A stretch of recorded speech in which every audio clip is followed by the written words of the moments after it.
All right, it is 8:05 and I am recording, so good morning and welcome to day 52 of our online AWD1000 Web Development Technologies class.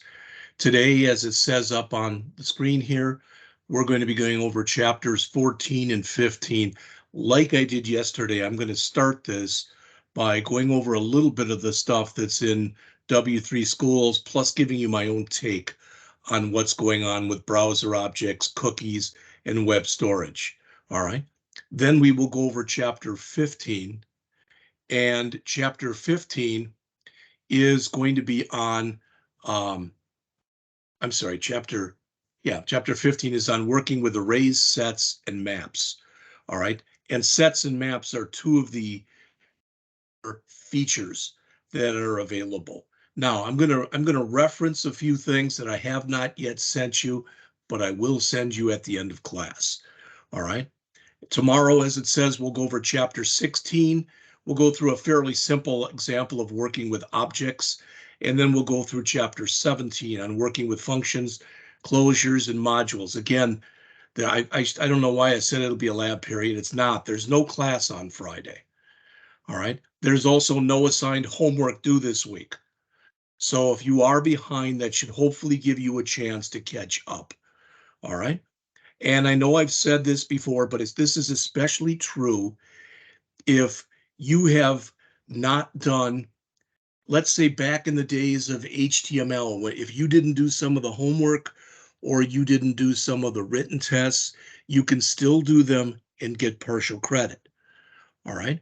How much credit will depend on how well you did the exercise. All right. But I can't really tell you. But I'm just saying that I was looking the other day at Inside Rankin, and there are some people that have a grade that could be changed if they went back and redid or did some of the work they didn't do previously. All right. We should finish the text on Monday, and on Monday I will hand out your final assignment. All right.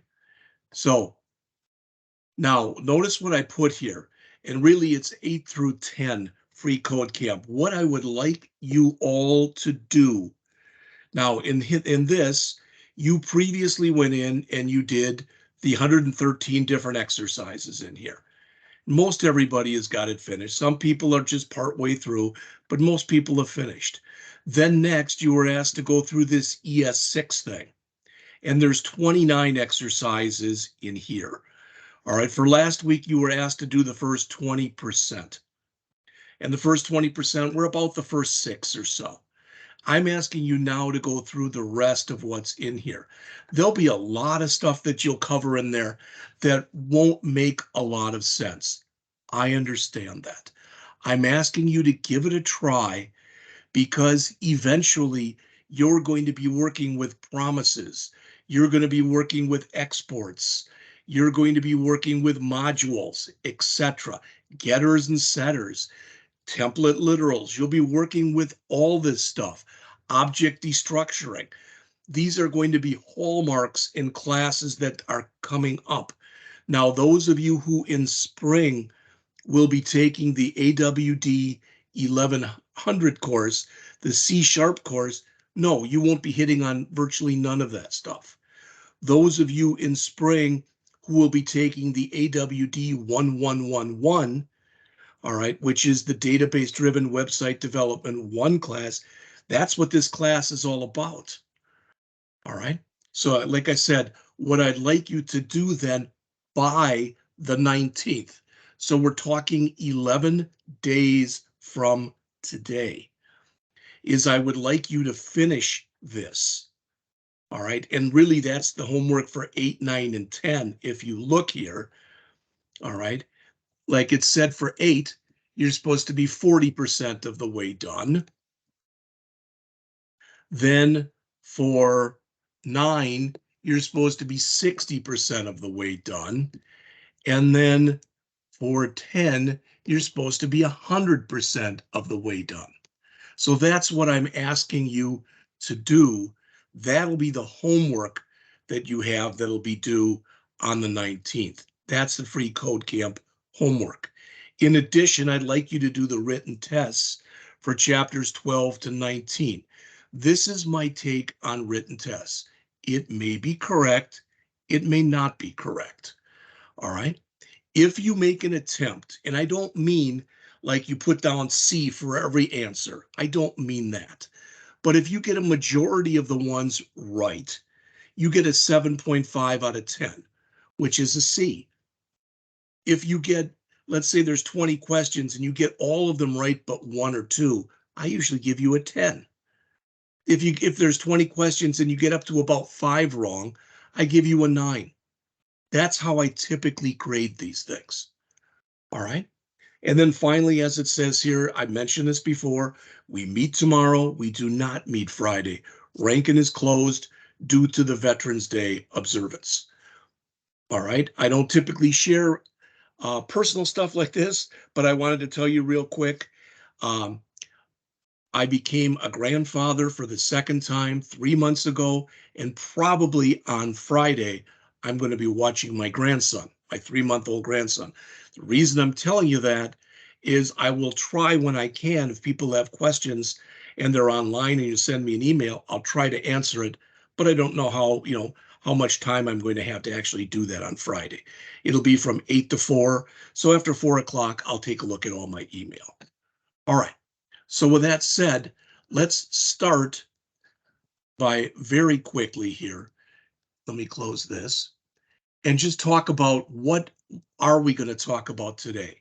So we're going to go over 14 and 15. In my opinion, for whatever this was worth, 15 is one of the most important chapters in this book. In order to be successful in the field of information technology, AWD, whatever you want to call this field, you have to understand arrays because much of the work that is done in this field is done with arrays. So we'll go over those. In fact, I'm going to give you a couple of array examples over and above what's in the book. But if you look, first we're going to go over 14, which has 3 topics: browser objects, cookies, and web storage. So I went and looked up yesterday browser objects, all right, in here. And this is some of the stuff that they talked about. Again, I don't want to sit and read to you any more than you want me to read to you. But basically, when you work on a web page, notice they talk about things like opening up a new window, all right? And it's not hard to do that. I mean, when you look at this, for example, if I want to go and open up something, so let's say that I click on a link. So just to show you this, all right, so I go out to CNN.com and I decide that I want to find out about these takeaways from the elections yesterday. I can right mouse click and I can open it in a new tab, which means it'll put it right there. Totally fine. Or I can say to open it in a new window. And if I choose that, you notice I now have basically 2 different Chrome windows open. All right. Now, is that important a thing? In many ways, yes, because believe it or not, we've already talked about this. All right. And what I mean is what we've done is we've used several times when we've opened up something on a web page, we've set it up so we've got target equals underscore blank, where we've opened up a new window. So we have actually worked with a window object. All right. If you want more of an explanation than that, you can take a look in here. All right. Screen object. Believe it or not, again, this actually is important. And the reason that I mentioned that a screen object is important are those first 2 attributes that you see right there. We have done our share of work this semester with media queries, with responsive website design. We've used media queries, we've used Bootstrap, we've used Flexbox. I've mentioned Grid to you, but we didn't do much with Grid. But especially when you use media queries or media queries in conjunction with Bootstrap, the width and height means something. I mean, there's magical numbers in there. Things like 768. 768 pixels, because normally that's the size of a tablet. 450 pixels, which is typically the minimal size for a phone. 1068 pixels, which is typically the minimum size that you want to be working with a laptop, that kind of thing. So these are all objects too. And the reason that I'm mentioning that to you about objects is what we will go over tomorrow is we're going to talk about objects. There are all sorts of objects that are available to you, web objects, but you can create your own objects as well. All right, location objects. All right, and this can be all sorts of things. Again, going to another URL, all right, replacing what's in there. You probably, I would guess, have seen something like this in the past where you go out to a site, you put in a URL, and over time that URL either doesn't work and you're redirected to someplace else, or it's changed to something else. Now, you may have seen me do this before, but for years in the AWD program, we used to teach the Java programming language. And many years ago, because I taught Java at another institution as well, you'd go out to java.sun.com. That was Java's main site. But maybe you will, maybe you won't. I don't know if you can see it that well from here. But if I hit enter, it didn't take me there. There was a redirect on here that took me out to oracle.com/java/technologies. So there is a permanent redirect on java.sun.com because literally thousands of people still go there. And now they can go here. Why did they do that? Because years ago, Oracle bought Java. All right. And they're part of the Oracle umbrella now.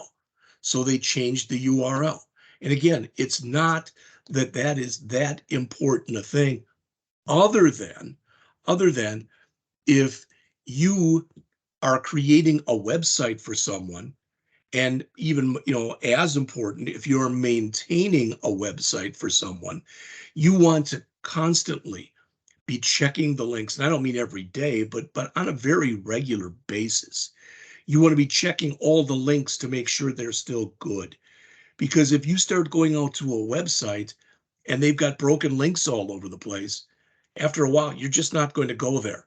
And I don't mean you personally, but that's the way most people tend to work. All right. There's a history object. You all know what the back button is, and there's a forward button. You can even put numbers in there, like when you go back. So if you want to go back to your last 3 or 4 sites or whatever. And again, all this stuff has got things explained. This is what we'll go over in the chapter, but I'm just giving you this, kind of forewarning you, for lack of better words. The navigator object. All right. It is possible for people to go in and you can find out things about people who are going to your website. What browser are they using? What version of the browser are they using? What platform are they using? In other words, are they coming at this from a Windows machine, from an Apple machine, from a Linux machine, etc.? All right. And that's explained in here. I'm not going to go through pop-ups. Again, that's a pop-up right there. Okay. Timing, I'm not going to talk about that really either. Cookies are another thing that's important. It's another thing that's discussed in here. And I'm going to go over that in just a second. All right. And that's it for here. But just like I said, I wanted you to see some of this. All right. So when we talk about this, when we get in here and we talk about browser objects, they're just things that are associated with the browser. One of those things that's associated with the browser, not the only, but one of those things, and really, pretty much a main thing that's associated with this are cookies. Now, not even thinking about the funny word in there, but we're talking in here about web cookies. All right. Notice what it says. Cookies let you store user information in web pages. Well, typically the way that this works is some way, the web server will write a small file to your machine. All right, and it'll have things in there like user preferences or other information. Cookies, there's been all sorts of articles that I've seen online over the years that cookies are evil, that cookies will make your machine lock up or whatever. That's all baloney. Cookies are text files. They're not executable.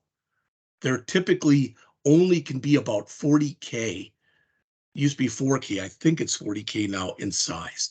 They're not very big. All right.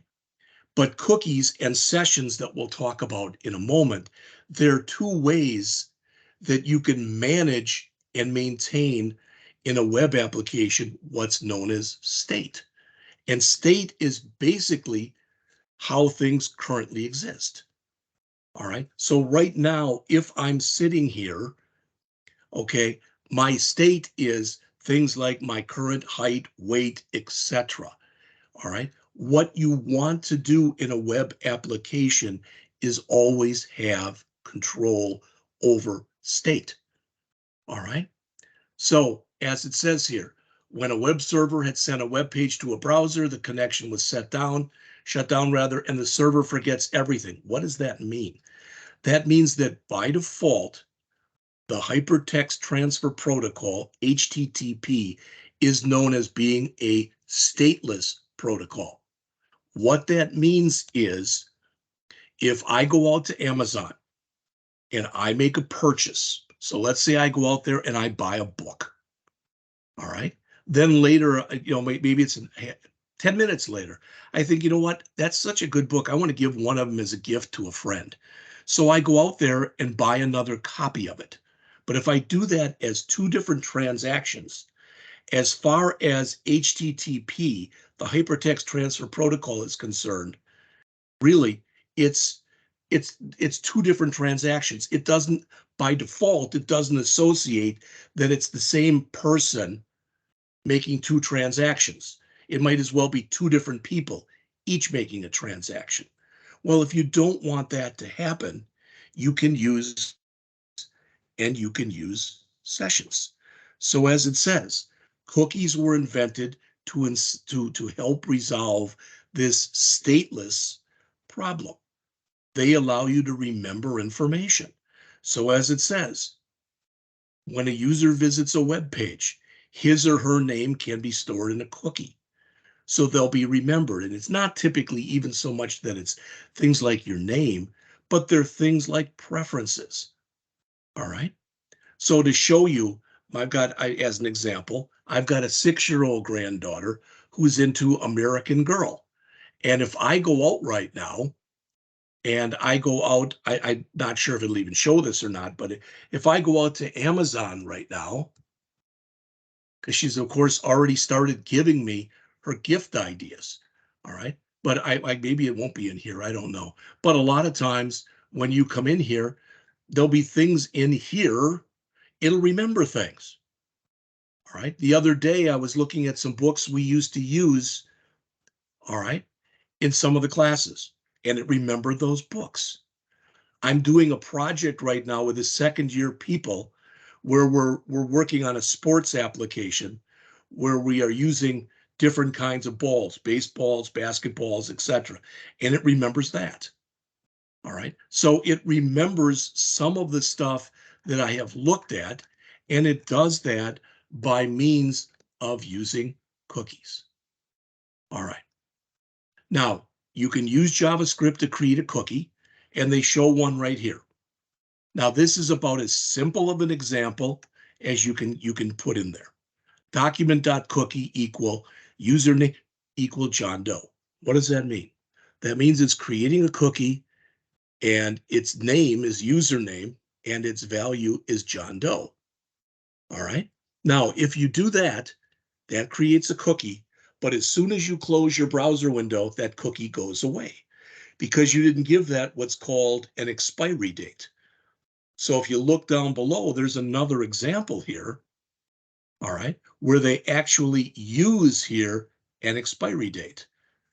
Now, if you put an expiry date that's in the past like this, the cookie won't persist.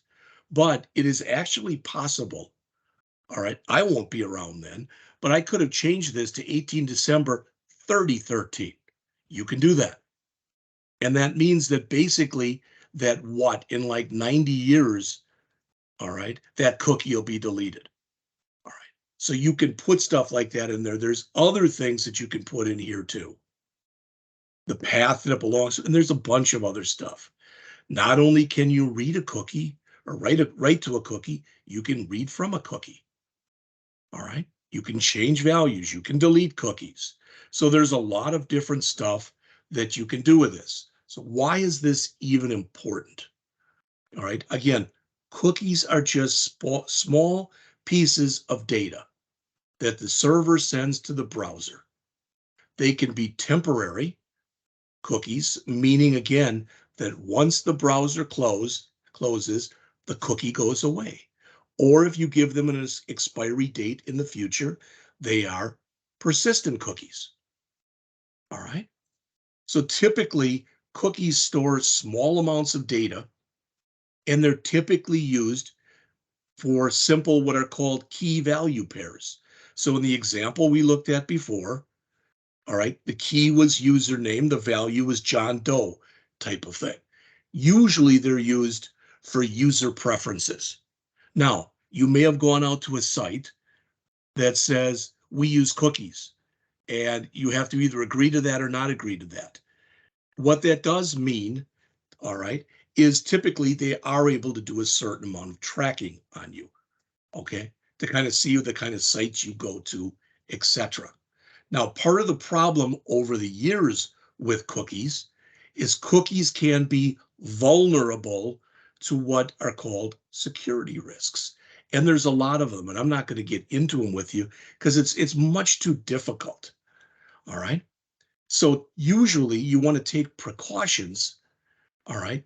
So you don't want you so that if there's going to be sensitive data stored in cookies, they're not going to, that data won't be available from anybody to anybody else. All right.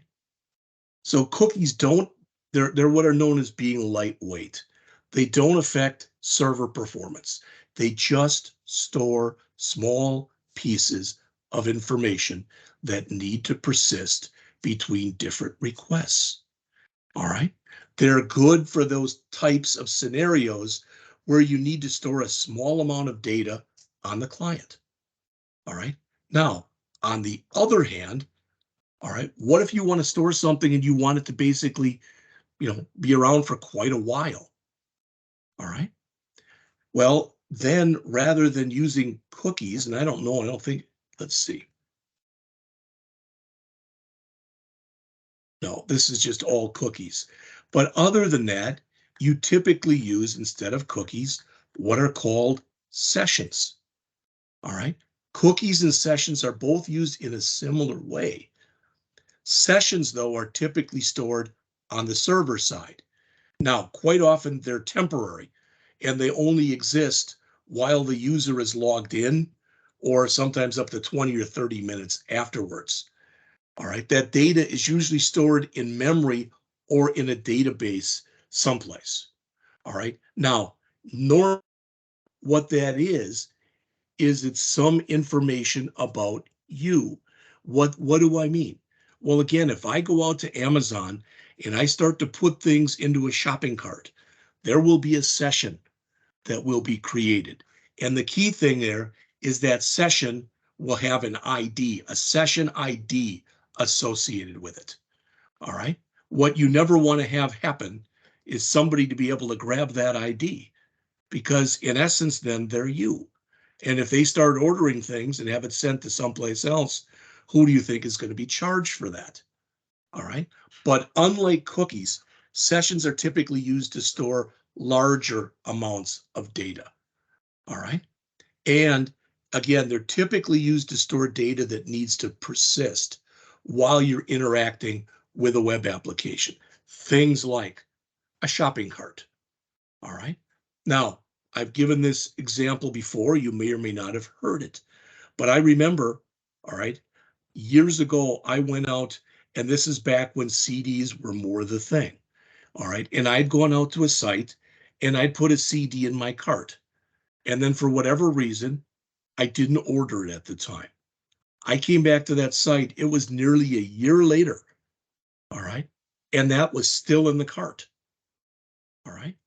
Now, because of the fact that sessions, the data for the sessions are stored on the server, and only the session ID is stored on the client, and that's stored as a cookie, all right, they're considered more secure. But again, occasionally things like session hijacking occur. And that's when somebody gets a hold of a copy of your session ID, and in essence, they become you. All right.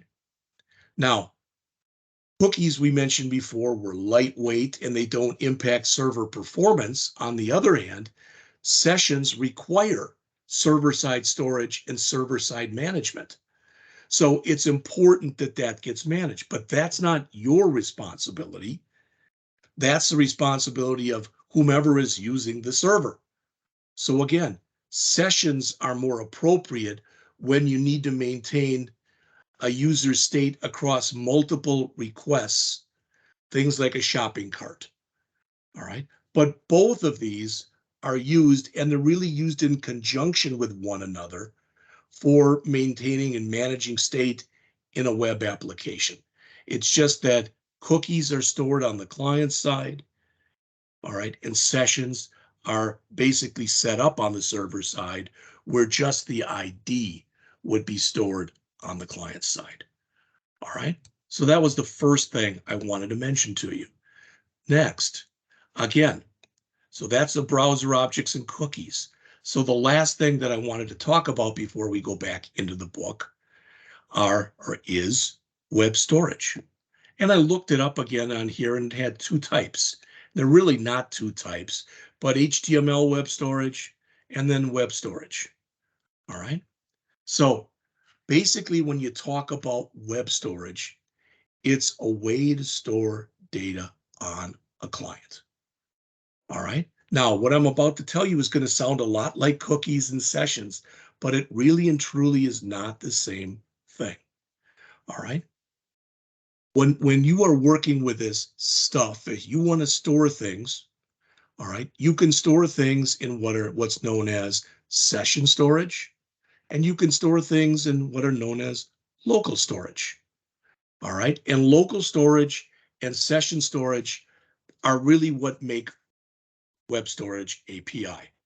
Now, it says here better than cookies. With web storage, web apps can store data directly within the user's browser. You've got to kind of look at it like this, that when you use web storage, it's kind of like your browser has its own little database. And if you don't know what a database is, all right, we go over databases in the databases, classes are called database development with. All right, so you'll go over them in all your classes. But basically, a database is an electronic repository of information. All right, that's really what it is. And it allows you to store any kind of information that you want to store. Now, before HTML5, this was all done in cookies. All right, and cookies, again, typically are somewhere between 4K and 40K. That means between 4,000 and 40,000 bytes, which might sound like a lot. It's not at all. But if you wanted to store large amounts of data, you couldn't do it. All right. Well, take a look. Now, when you start to use web storage, it's like having a database that will store up to 5 million bytes of information. All right. And you'll notice that basically it's stored, it's held, and it can be used by any major browser. All right. It provides a couple objects for this. I'm not going to read these. The whole idea here is persistence. Local storage persists, session storage does not. All right. And then they go through all this stuff, but I didn't want to go through it in a lot of depth and breadth of coverage. So let me give you kind of my take on it. All right. So local storage allows you and allows your web applications to store data persistently on a browser. So in other words, that data can exist as long as you want it to exist. So data stored in local storage, you know, even if you go back and you close the browser down and bring it back up, that data remains. Even if you shut your system down and bring it back up, the data remains. All right. So it's often used for storing, again, sometimes preferences, but sometimes it's used for cached data. It's for other data that should persist. All right, if you've got something that you're working on that you know I'm going to work on it now and I'm going to come back and do something with it later, or and later and later and later, it can be used like that. All right, that's local storage. On the other hand, session storage is similar to local storage, but it's designed for just one session. So it's designed while you've got the browser open. Usually what it does is it keeps it for up to 20 or 30 minutes after you've closed the browser down, just in case you want to get back up. You forgot to do something or whatever. All right. So the data is accessible only for the duration of the session, unless, like I said, maybe 20 or 30 minutes longer. And then it's cleared. All right. Now, sometimes this whole term HTML web storage API, it talks about the fact that it's part of the HTML5 specification. It's tightly integrated with the DOM that we just finished talking about. It's tightly integrated with JavaScript. Why? Because you can use JavaScript to save things in session storage, all right, like with a set. And you can use JavaScript to retrieve things that are in session storage, like a get. All right. So really, whether you're talking about HTML web storage or web storage, they're referring basically to the same thing. They're both used for storing more massive amounts of data on the client. All right. Again, the difference between them is local persists, session does not. All right. So again, if you want more, you can take a look at what's in here. So this was the thing in here on HTML web storage. And then there was another one in here on just the web storage API. All right. We're not going to go into it in that much detail, though. All right. So with that, I'm going to jump into the book and I'm going to head right into chapter 14, how to work with browser objects, cookies, and web storage. All right. So again, some of this will be repetitive, but we will take a look at the applications that are in here. There is a very simple type of tutorial application. Then they have a task list application. In some ways, this task list is kind of like the to-do list that you were supposed to do for your last test. All right. So as you can see, we've got how to script browser objects, followed by this tutorial app, how to use cookies, followed by the task list app, how to use web storage, and then how to use Chrome with cookies and web storage. So let's get into it. All right. Now, they mentioned the chapter begins by showing you the location and the history objects. I quickly went over those, but not with with a lot of depth or breadth of coverage. So they show you this URL up on the top, and maybe you remember this, maybe you don't remember this from the other day.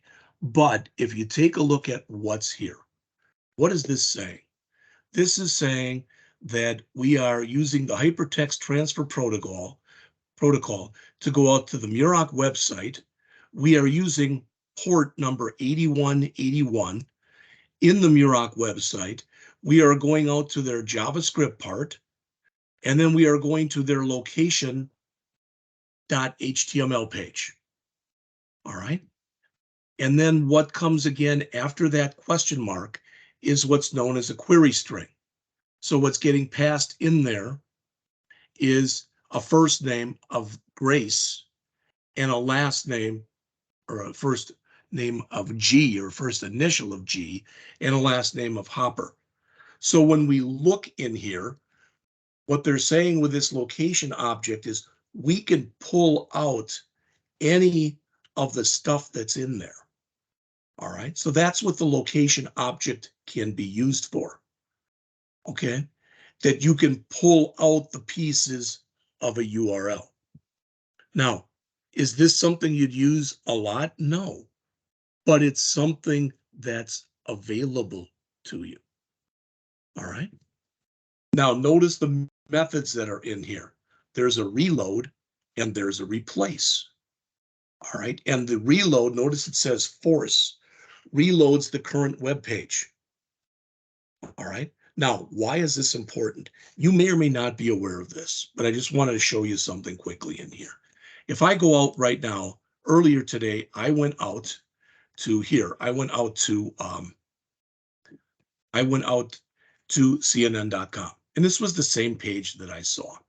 But let's pretend for a minute that something traumatic happened in the world in the last 5 or 10 minutes.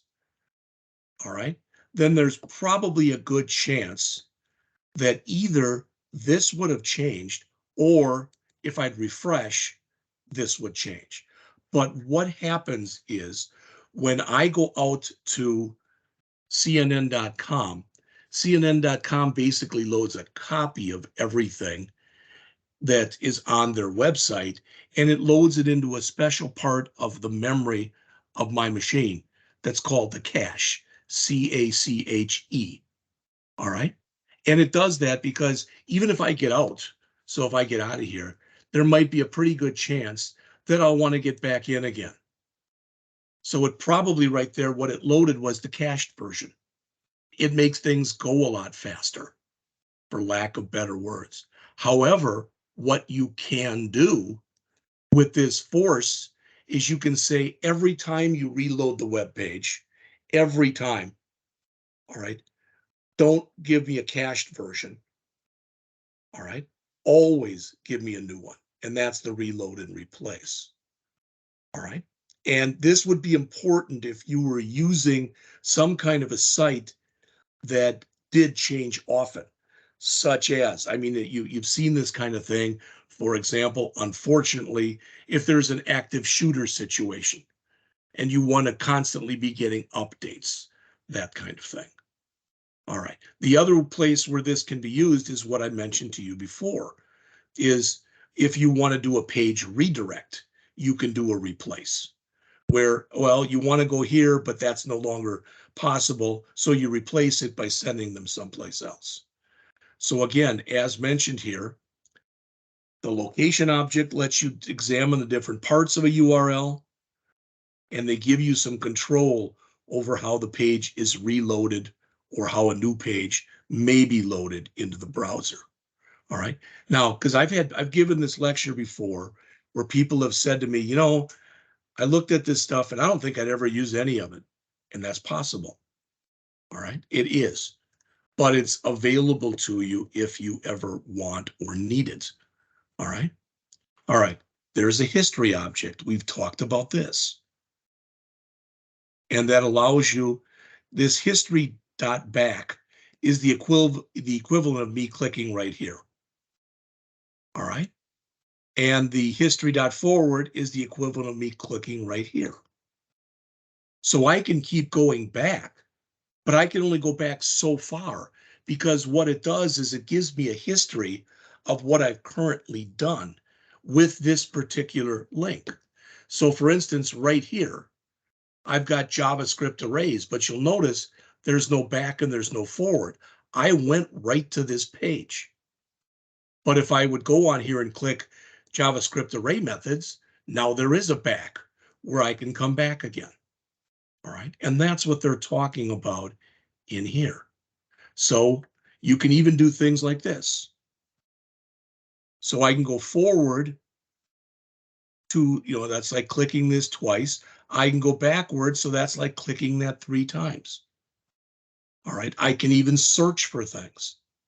So notice as it says, the history object is an array. All right, which we'll talk about in more depth and breadth of coverage a little later today. All right. Says there's no way to determine what the URLs in the history object are. You can only get the URL of the current page from the location object. All right, so you can't find out, as they mentioned there, if there are pages to go back to or forward to. You can do somewhat of a search, but not a whole lot. HTML5, as it says right there, introduced 2 more methods, push state and replace state, that let you add information to the history stack. Not remove, but add extra information. And maybe you've seen this on shows like Law and Order and police shows where they'll even mention in there that basically you can go in and you can track where a user has been, what sites they've gone out to, etc. And again, they sometimes do this, I don't want to sound morbid, but with things like active shooters, when they want to find out what sites have they been going to when they get their computers, etc. And that's the kind of thing we're talking about here. All right, so what's in here next is this tutorial application. All right, and again, very simple example. So it says, welcome to our site. Okay. It says, if you haven't been here before, then check out our tutorial. All right. So it says, if you're an old hand here, click enter to go on in. So if you click enter, you skip the tutorial. All right. But if you've never been there before and you click the tutorial, you go to page 1. You click the next button, you go to page 2. Notice there's no previous here because you're on page 1. But once you're on page 2, you can either go back to page 1 or forward to page 3. And once you're on page 3, you can go backwards to page 2, or you can be done. Now, I mean, it's a very contrived type of example. All right. And you could all build this. I mean, these are literally 1, 2, 3, 4 different pages with not much on them. And H1, a couple paragraphs and a couple buttons. All right. And even with that, like I said, there's the HTML. There's not a whole heck of a lot to this. And even the JavaScript, there's not a whole heck of a lot to this. All right. Notice that they're using on these. All right. They're using a replace as you go from one page to the other. Is that the only way they could have done this? No. You probably could have set this up with hyperlinks, etc. But the page itself, the idea of what's going on here is relatively important. The ability to go and traverse your way through a site is important, because a lot of the work that you will do in your other classes when you are working with websites and the like with multiple pages is the ability to go back and forth inside of a site. And again, this is one way that it can be done. So as it says here, the JavaScript sets the value of the location object to navigate to another page.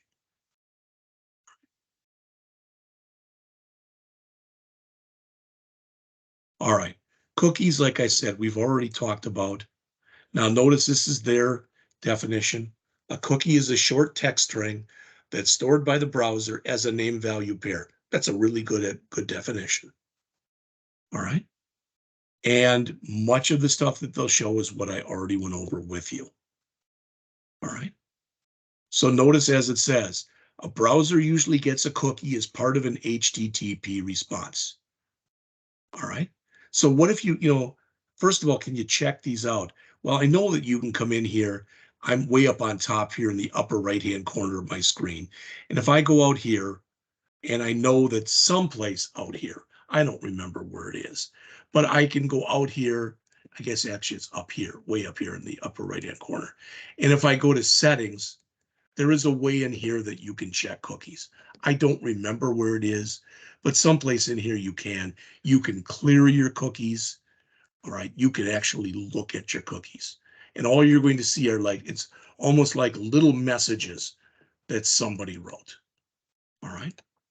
So as it says, the browser sends the cookie back to the server when necessary on a request. So notice it comes from the server and you send it back to the server.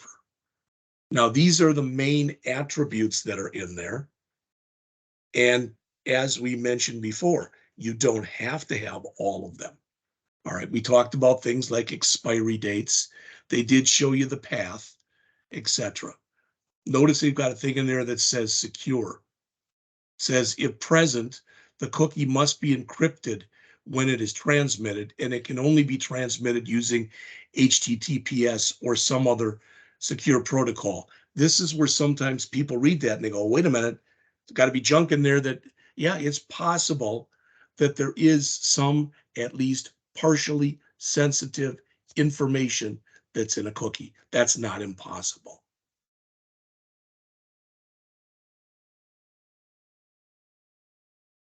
All right, so for creating cookies, we already looked at something similar to this.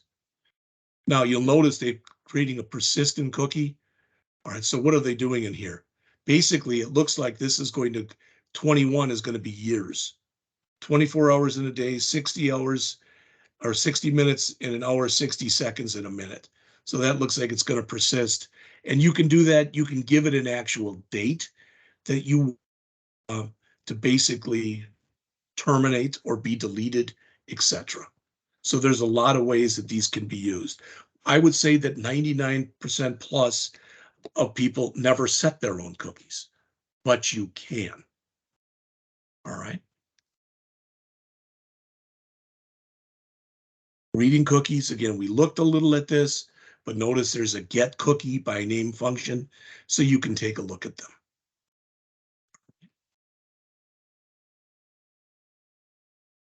Deleting them, I mentioned this before, there's a couple ways to delete them. There actually is some kind of a delete method, but typically the way that you delete them is you give them an expiry date that's already passed. All right, or as it says, you can set the max age to 0. When you delete a cookie, it must be empty. All right, it says the data must be empty. So you clear it out first and then you delete it. And there's ways, as they mentioned, you can go into Chrome and get information on this stuff. All right. I've gone over this in the past and we've gone out to Chrome and looked at some of this stuff. And most people tell me that they find it really confusing. And then they say, but you tell us we're probably hardly ever, if ever, going to work with this anyway. And I said, yeah, that's true. Then they don't even care. All right. So again, the next thing that's in there is the task list. And you'll notice this is like a to-do list. All right. The biggest difference between this and the to-do list that you were asked to do on your last test is on the last test, you were asked that every time you put an item out there to give it a little, some kind of an icon where if you click, here it's an all or nothing. You click the clear tasks button, everything clears. Again, this is not a difficult interface. Text box, all right, 2 buttons, probably an H1 tag, some labels, and a text area. So it wouldn't be hard at all for people to build something like that. As they mentioned here on the bottom of the page, the task list lets the user build a list of tasks and displays them in the text area. You can add new tasks or clear all of them at once. It stores the tasks in a persistent cookie in the user's browser. What does that mean? Probably if you got up to having hundreds of them on here, you might not be able to fit them anymore onto the same cookie. All right, as far as the associated JavaScript then, okay, here is how you work with cookies. So notice they're setting a cookie first. and then they're allowing you to get it later. And the idea is this should persist. So in other words, and I've actually got the application up here.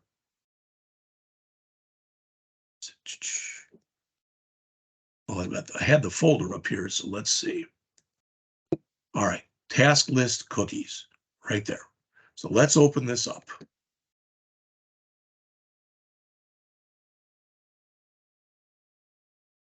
Right, so here that is. I'm not going to even look at the CSS. And here's the same JavaScript that they showed earlier. So if I go in here and I go back to index and I run this, it should show me.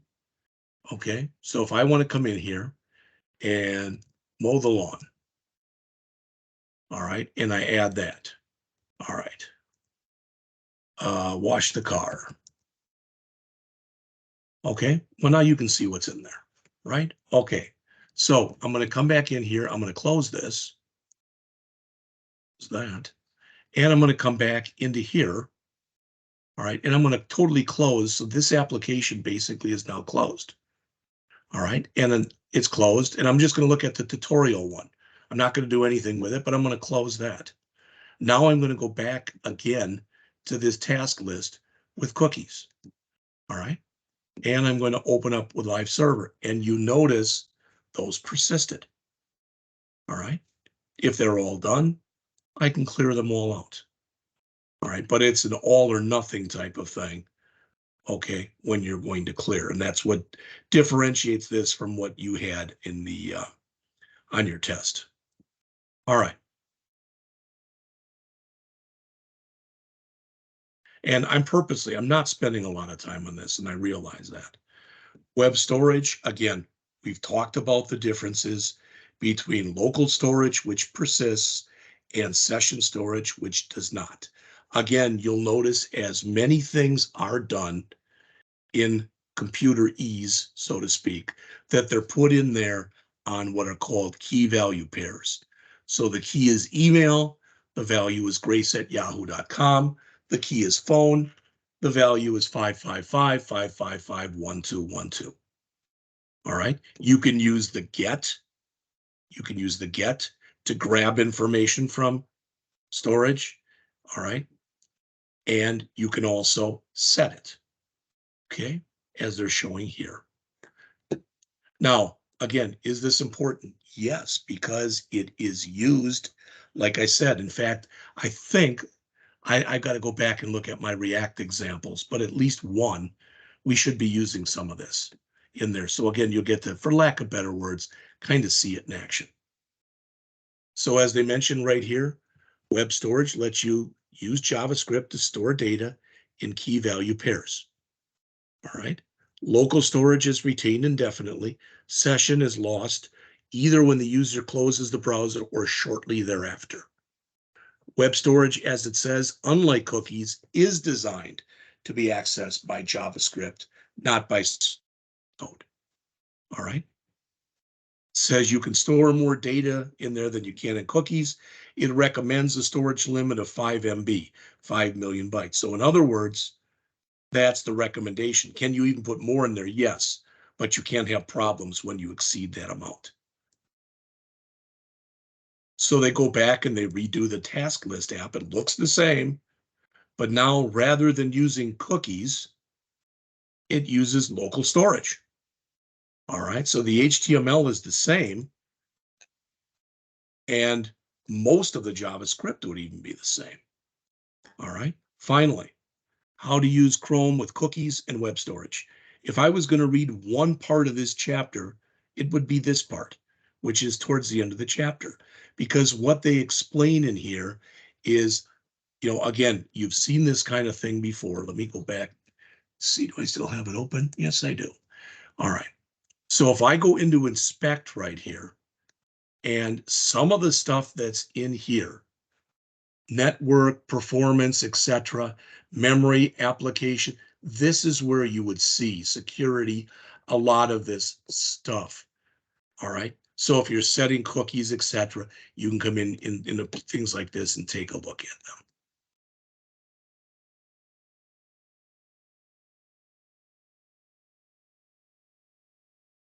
All right, so notice they don't give it very much, how to work with cookies and how to work with web storage, but they show you this. All right. So as an example, here is a cookie. All right. So you can sit there and take a look at it. You can actually remove it if you want to. Typically, like if you right mouse click on it, there'll be a thing in there to delete. So you can delete cookies, but you can also see what local storage you have in there. All right. And they explain that. I'm not going to run through this. If you have any desire, take a look at it. It's on page 457 in your text. And that's it. All right. So what we're going to do after the break is we're going to go over chapter 15, how to work with arrays, sets, and maps. I've got 9 o'clock.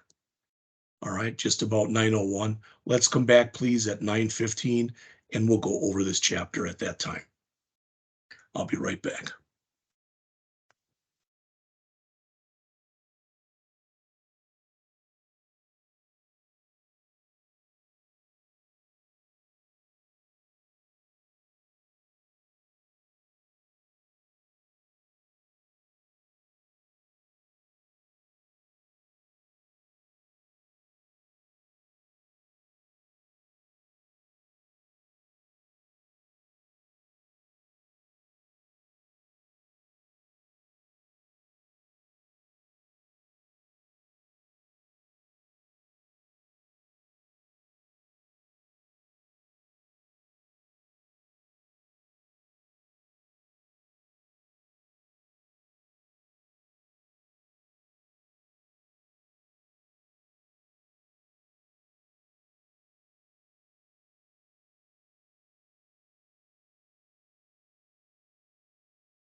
All right, it's 9:15, so I'm going to start back up, and I'm jumping back in just for a couple minutes to the W3 schools because their array section is kind of split into two parts, and I just wanted to quickly mention both parts to you.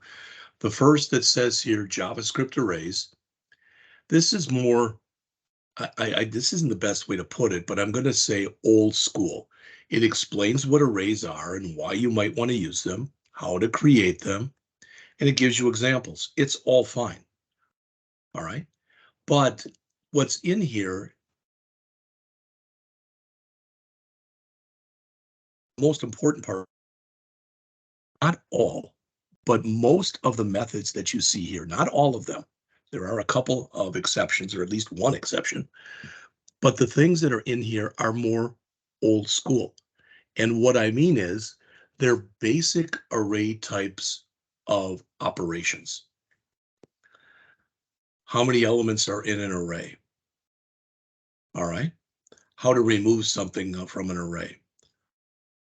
And that would be removing, I believe, let's see, removing the last element, adding a new last element, and then removing and adding from the beginning.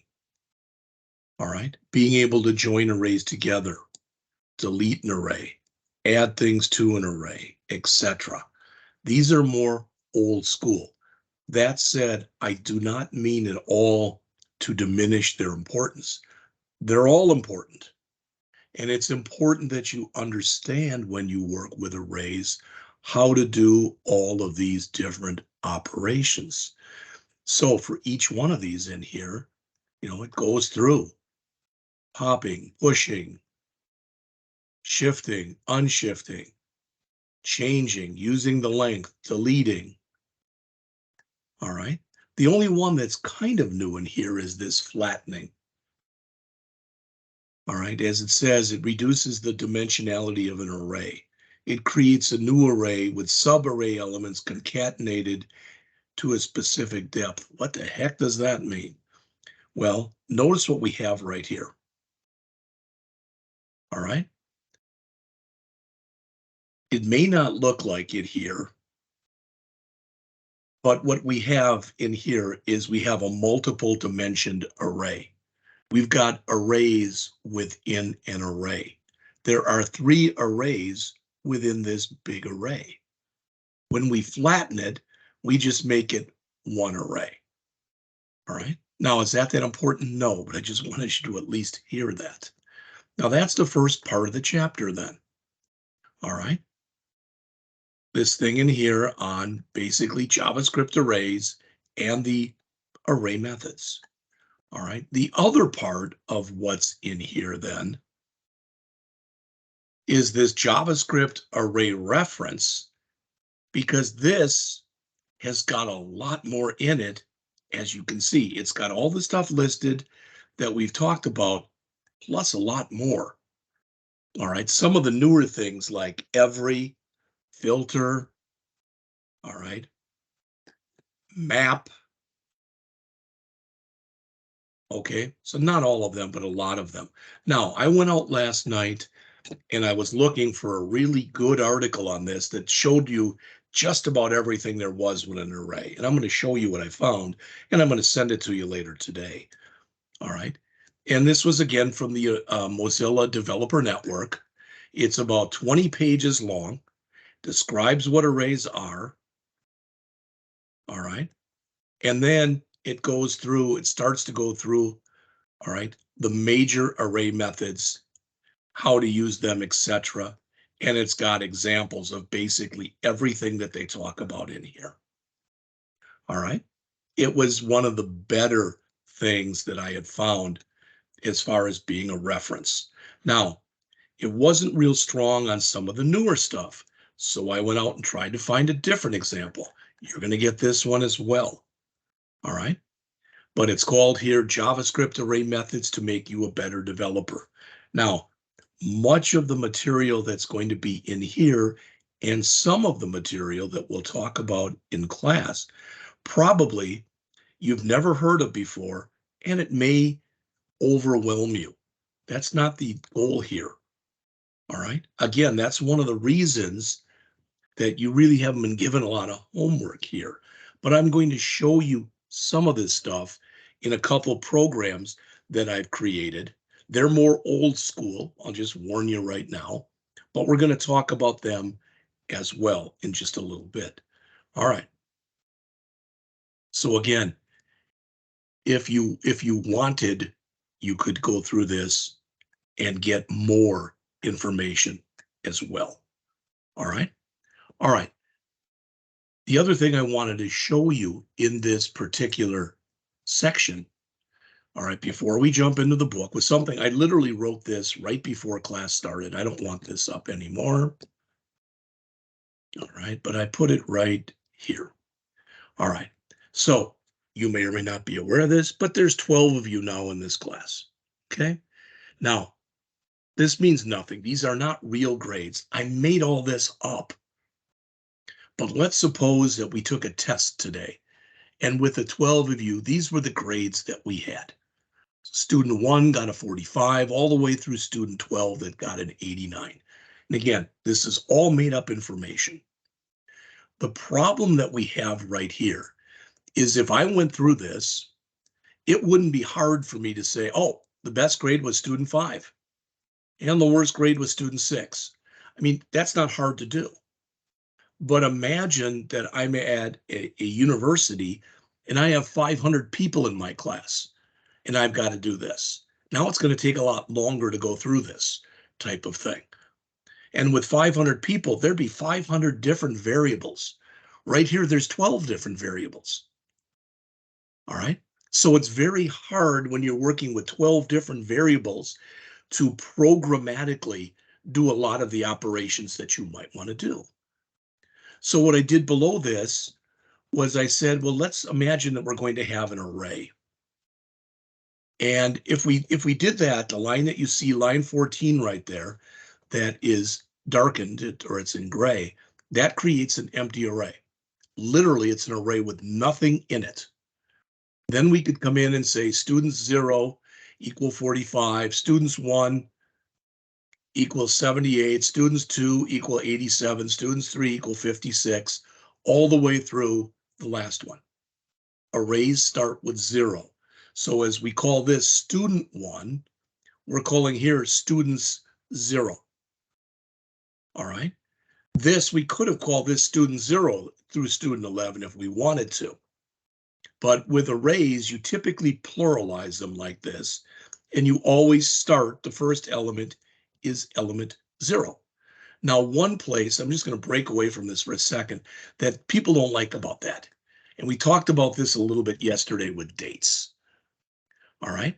So if I was going to sit there and do this, so I'm going to say let months equal, and I wanted to create an array of months, and I wanted to put in here January, I'm not going to put all of them in, February, imagine I just put the rest in, March, April, May, etc. So I'm just going to put ... here, which doesn't do anything. And then I said December. Well, people don't like this because now months 0 is January, all the way through months 11, which is December. And people, I've seen people do this before and they get all upset. Well, how do you fix that? It's real simple. You do this. Now month 0 is empty. There's nothing in there. Months 1 is now January. Months 2 is now February, all the way through months 12, which is December. So yeah, you're wasting a storage location, but you're making your code much more understandable and much more readable. So it's a trade-off. And to me, it's a no-brainer. I do it like that every time. All right. Could we have done that like that in here and had student 0 and just had nothing in there? I guess we probably could have. I don't know what that would have bought us. All right. Now, typically, if I'm going to create an array like this, if I know the values ahead of time, I'm not going to create an empty array and then fill it up like this, because that's real similar to doing this. All right, I'll do it like this. No, that should be let, not let's, I'm sorry. If I can pre-populate an array, if I know the values that are going in it. I can do this.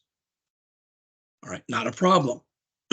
Now, let's assume this is the end of week 1. We got 12 students in the class.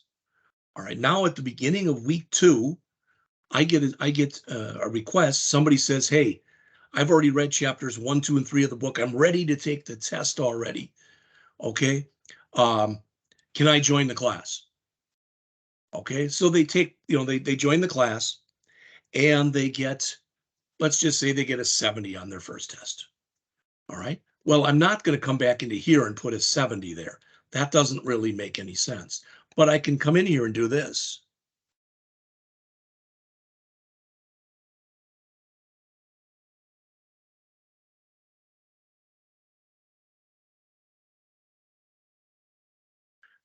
All right. And what student's length? Well, right now, what is the length of this? 1, 2, 3, 4, 5, 6, 7, 8, 9, 10, 11, 12. But how do we refer to them? 0, 1, 2, 3, 4, 5, 6, 7, 8, 9, 10, 11. So this is saying in students 12, put in a 70. So in essence, it would be doing that. All right. Now, before you say, well, who cares? Is that a big? It's an unbelievably big deal. In most programming languages, such as C# that many of you will be taking next semester, in most programming languages, once you set up an array, all right, I'm just going to give you a couple terms here that you may or may not even care about, all right, but when you set up an array, it's known as being early binded. In other words, it's set at compile time. All right. On the other hand, with JavaScript, when you work with arrays, they're what's known as late binded. They're set, they're set at runtime. Who cares? You should care. What that means is the size of an array in JavaScript can change as the program changes. In most programming languages, arrays are early binded, which means that if I set up an array like this in another language, I can't add things to it. I could change this if I realized, oh, that person got a 66, not a 56. I can do that. But I can't make an array bigger or smaller. If I want to make an array bigger, for example, like we just looked at, I'd have to create a new array, copy everything from the old array in, then put the new thing in at the end. That's not the case in JavaScript. Because of the fact that they're late binded and that they're set at runtime, you can make them bigger or smaller, all right, as the program runs. You can even do this. Now, what I'm about to show you, if you said, why would you ever want to do that? That isn't the point. But I could come in here and do this. I could say students 300 equal 71. All right, the last one I put in here was students 12. What does that mean? Now that I put in 300, that means that in students 13 through students 299, they would all have a value that would be equal to undefined. All right. Now, again, you might say, well, that's ridiculous. Why would you want to do that? That isn't the point. The point is that you can do it. All right. So with JavaScript, okay, I've already shown you one of the most important things about JavaScript, and that is the fact that since it is late binded, you can make arrays bigger or smaller as the program is running. That's very unique. I'm not saying there's not other programming languages like that. There are, but most, especially things like Java and C#, etc., most of those are early binded. And all that means is since it's set at compile time, when you're going to go in to compile the program, not run it, but compile it to see if it's got any mistakes or not, it's putting aside a certain amount of memory to hold that array and change that size. You can change what it contains, but you can't change the size. In much the same way, if you looked at your house, you could move and it wouldn't be your house anymore. But if you live on 123 Main Street, that house is still there. The contents could change, but the address would not change. All right. The other thing that is very, very, very different about JavaScript as opposed to most programming languages is you can do stuff like this.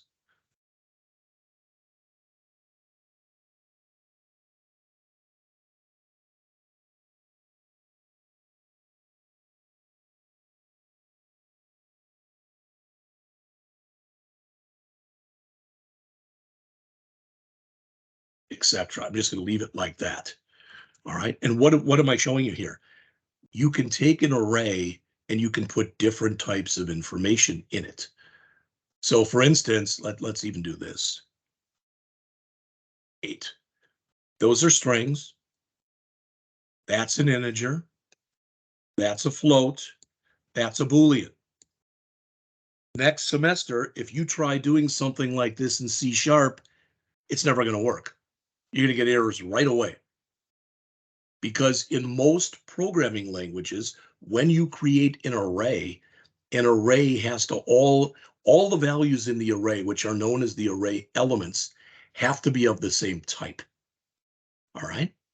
Not in JavaScript. You can mix and match on an as-needed basis. Now here with that months, they're all, with months, they're all strings, and that's okay. There's nothing wrong with that. Here when we did it, they were all integers, and that's okay. But it doesn't have to be that way.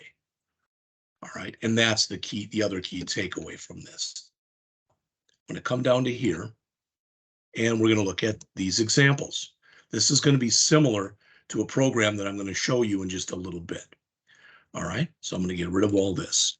So imagine that I've got these students in here. Okay, so I put in 12 students. I don't care if there's more, if there's less, but for now we're going to imagine there's 12 students.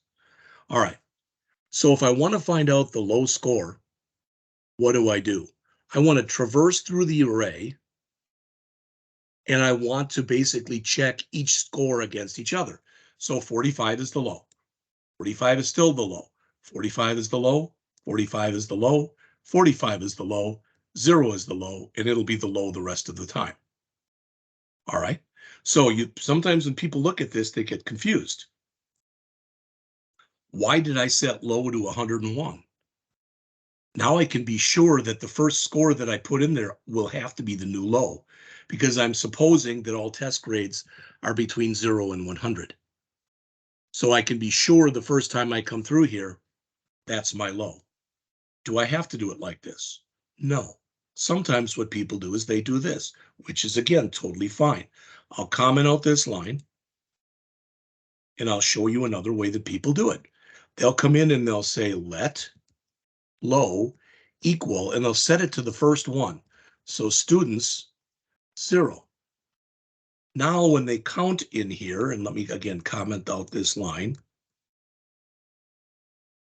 Now when they do it like this, which again is a fine way to do it, now they can start with 1. So they are assuming in the second case, that's your low. So when they start to compare, they start with this one here. So that's one way that you can do it. That's what I'm trying to show you. And this may not sound like a big thing, regardless of which way you do this, but imagine that you had in there, again, 500 students. All right. And you might say, well, it would find 100 and that would be the biggest. Well, what if we also had another array that went with this? All right. And I'm not going to write 12 of them, but let's just pretend I did. So I'm going to say let names equal, and let's say student 1 was Jim, student 2 was Mary, student 3 was Marty, student 4 was Jack, etc. And let's just suppose I had 12 of them, and the last one was Bill. All right. So what I'm supposing here is I have names, which again would have to be put in curly braces, which I didn't do. All right. But I'm assuming I've got 12 test scores and 12 names. All right. These would be called parallel arrays. So Jim 45, Mary 78, Marty 87, Jack 66, all the way to Bill 89. All right. So if I was to go through here, if I had 500 test scores and I wanted not only the test score, but the name of everybody who achieved that score, I could do that. All right, so I could still keep doing this. And in here, I would have to say like something along the lines, I'd have to create another thing in here that would say like let low name, and I just set it equal to nothing. And then this would be my low score, and I could say low name equal, and that would be names, LCV. All right. So that's how simple it would be to go in there and do something like this. And believe me, even if you think I am or I'm not giving this its due, because you can write unbelievably strong programs with arrays. Much of the material that you will work with over the rest of your career at Rankin, you will be using arrays. In fact, those of you who next semester will be in the AWD1000 class, we do a ton of work in there with arrays. All right. And then if you look here, the high is pretty much just the same thing. But instead of searching for the lowest, you're searching for the highest. All right. Adding them is even simpler. Now, LCV, again, is a placeholder.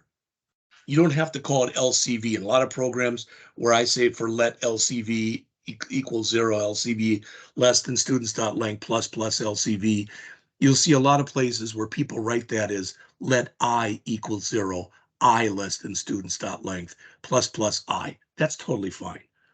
But the point is this, LCV is a placeholder. So the first time through, LCV is representing students 0. The last time through, LCV is representing students 11. All right. And then once we figure out the sum, we can divide that by the number of students we had to get the average. Now, there's a little bit of a problem here, and that is I'm dividing a whole number by a whole number, which you can do. It's not a problem.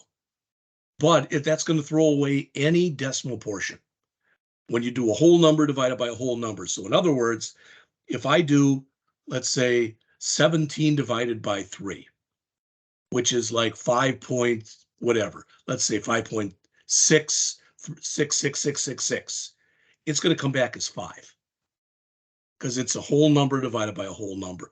So what I can do here is I can do what's called cast, which means I can come in here and basically say, I don't know if I'd say float or double, all right, but something like that. Or if you say, well, that's too confusing, all right. Sometimes I've seen people do all sorts of different stuff.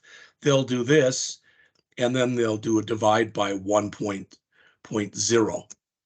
And I think that'll save it as well. So there's different ways of doing this, is what I'm telling you. All right. So I'm going to show you a program example in a few minutes that's going to be similar to what we just looked at in here.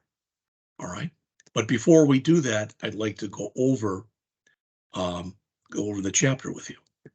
So I've already talked about much of the stuff that's in here, but I didn't talk about this stuff on the bottom. And that's some of the newer stuff with set and with map. All right. Some of the most you now do with arrays that have been added in the last 5 to 10 years. All right. And as always, what happens as technologies evolve is that people come up with better ways of doing things. All right. So we'll talk about how to create and use an array, some of the methods for the array type, a test scores application that won't be that different from what I showed you, more skills for working with arrays, the task list redone with arrays, and then finally we'll end by talking about sets and maps. All right. And I'll go till approximately 10:15 or so. If we need to, we'll take another break. And then after the break, I'll show you the two programs that I've written. But again, this thing right here and this thing that is, oh, I think I must have closed it, but I'll reopen it again. And that is the thing from Mozilla. All right, you will all have access to both of these. I'll send them to you. And I would just recommend that you hold on to them, read them if you get the chance. All right. They're not going to help you right now in this class, but they may help you a lot in future classes. All right.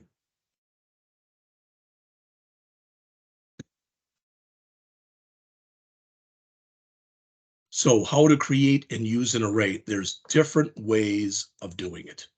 Some of these I've shown you. Notice, I don't know why you'd ever do this, but rather than using bracket, which is the way I do it, you can say new array and you can give it a size. That's just an initial size.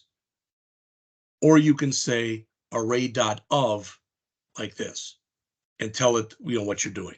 I do this 100% of the time because if you give me a way of typing something with 10 characters as opposed to 20 or 30, I'll take the 10 every time. Plus, to me, this is much simpler to work with. It's more intuitive. All right. So they give you examples of each, and there's nothing wrong with what they've shown. All right. In the same way, if you look at the examples that are here.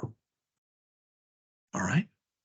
Now, says you can do that in one statement. I thought it was curly braces. Maybe I'm wrong, and it's brackets. We'll look in just a minute. You're going to see it. But they're giving you multiple ways of doing the same thing. Take the one you think is easiest. To me, it's the last one here, and it's the last one here.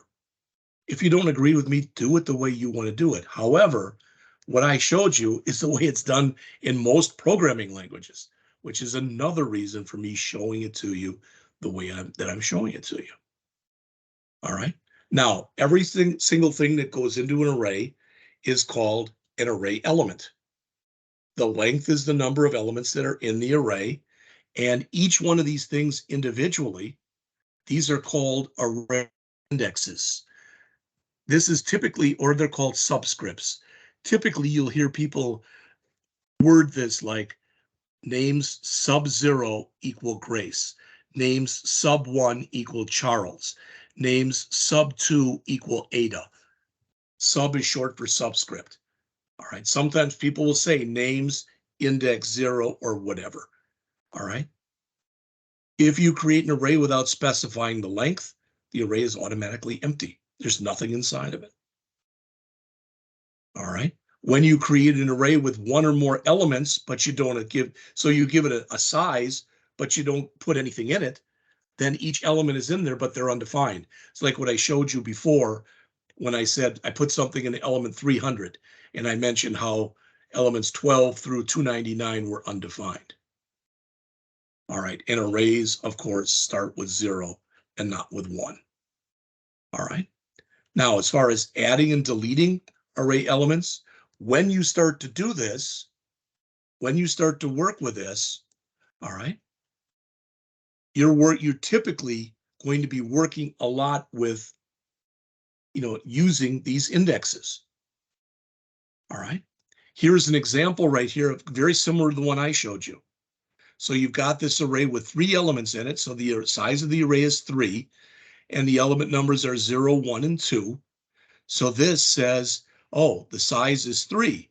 So this would mean, you'd keep the 1 in element 0, the 2 in element 1, the 3 in element 2, and now you'd put a 4 into element 3. All right. You can change what's in a specific index. Notice with this example, you're putting it in 5. So you've got still element 0 is equal to 1, element 1 is equal to 2, element 2 is equal to 3, but you put nothing in the next 2, in 3 and 4. So they're both undefined. Then element 5 equals 6. Now you just have to be kind of leery about doing that. All right, and that is just because if you are doing that and later you're doing calculations, all right, there's a big difference in here between adding up 1, 2, 3, and 6 and dividing by 4 and 1, 2, 3, and 6 and dividing by 6. All right, there's a delete that you can use to delete at an index. Notice if you want to remove everything that's in the array, you just set the length to 0. All right, and basically that's what they explain inside of here. All right, now that sparse array, this is the example that they gave. So they put, number, it contains, there's a 1 basically in there. Then you've got 999 elements with nothing in them. All right, so that's what they refer to as a sparse array. Again, JavaScript is one of the few languages that allow you to do things like that. All right, next. When you work with an array goes by a lot of other different, not exactly names, but let's say classifications. Some books will tell you that an array is an example of a data structure. All right, what we've been working with all semester, a string, an int, a float, a Boolean, etc. Those have all been what are referred to as scalar variables, SCALAR. They only hold one value. All right, but an array is what's known as a data structure. It holds multiple values with one name. An array is not the only type of thing there is. Other languages have things like dictionaries and other things that we don't even need, lists that we don't need to worry about right now. All right. But what I'm telling you is an array is also known as a collection because it holds a collection of values. When you are working with a collection, you can use a standard for loop. That's what I used in the examples I showed you. But there's other special loops that you can use that only work with arrays and other types of collections. And two examples of those are shown here, the for in and the for of. So you might look at that and say, okay, fine, there's a for in and a for of. If I can use the regular for loop all the time, is that okay? And the answer is yes. But when you use the for in and the for of, it usually results in a little bit less typing. That's all. All right. So they show you examples here on page 467 of doing it the quote old-fashioned way with just a for loop. And then they show you another example down here with a for in, and then another example with a couple with a for in. Now, with some people, they find this confusing. Const I in names, like what the heck is that? I is a variable you're creating on the fly. It's very much like going in and saying for, where I said let I equal 0. The problem, or not problem, but the thing is, when you do it with a for in, you can make that a const. It does a mapping for you. When you do it with a regular for loop, not a for in or a for of, but when you use a regular for loop, then your loop control variable must be a let. All right, is that a big thing? Not at all. Again, all they're showing you in here are different ways of doing the same thing. If you find this confusing, then don't use it. All right? I know plenty of programmers who just use a standard for loop with virtually everything they do. All right.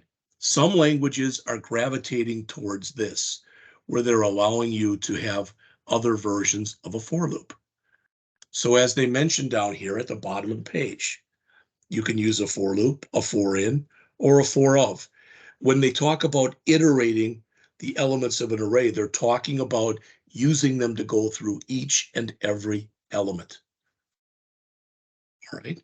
You can use a constant or a variable with a for in or a for of, all right? But when you use a regular for, it must be a variable, meaning that when you're using a for in or a for of, you can use let or const.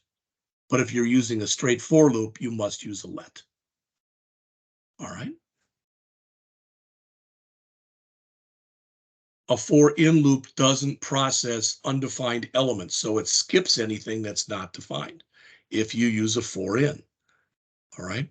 But a regular for and a for of do process things that are undefined. All right. And if you haven't liked it so far, you probably won't like this anymore. But this is another important concept. There are 2 or 3 of you in this class that next semester will be taking the AWD1111 class, not the C# class, the other one.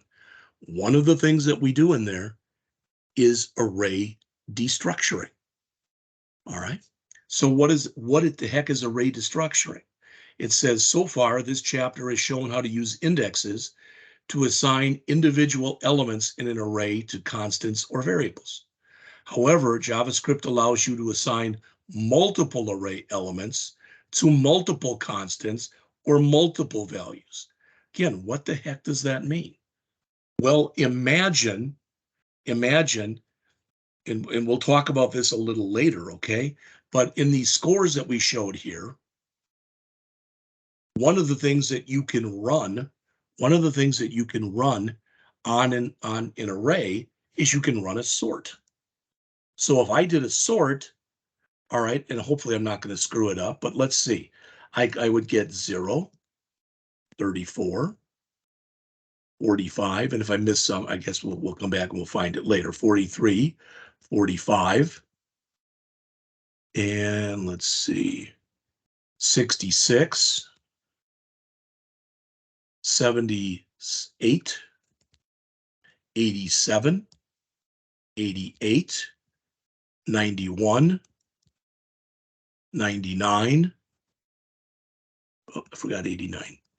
89, 91, 99, and 100. Did I miss any?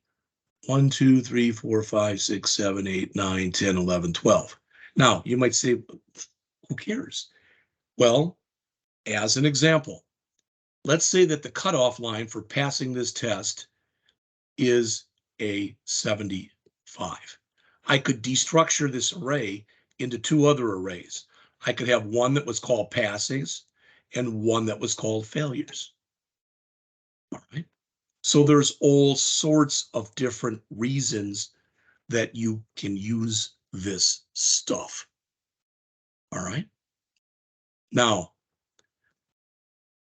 the 4th example that's in here is going to use something that's called a REST operator. All right. And it says you can use that to assign the elements in an array to a new array.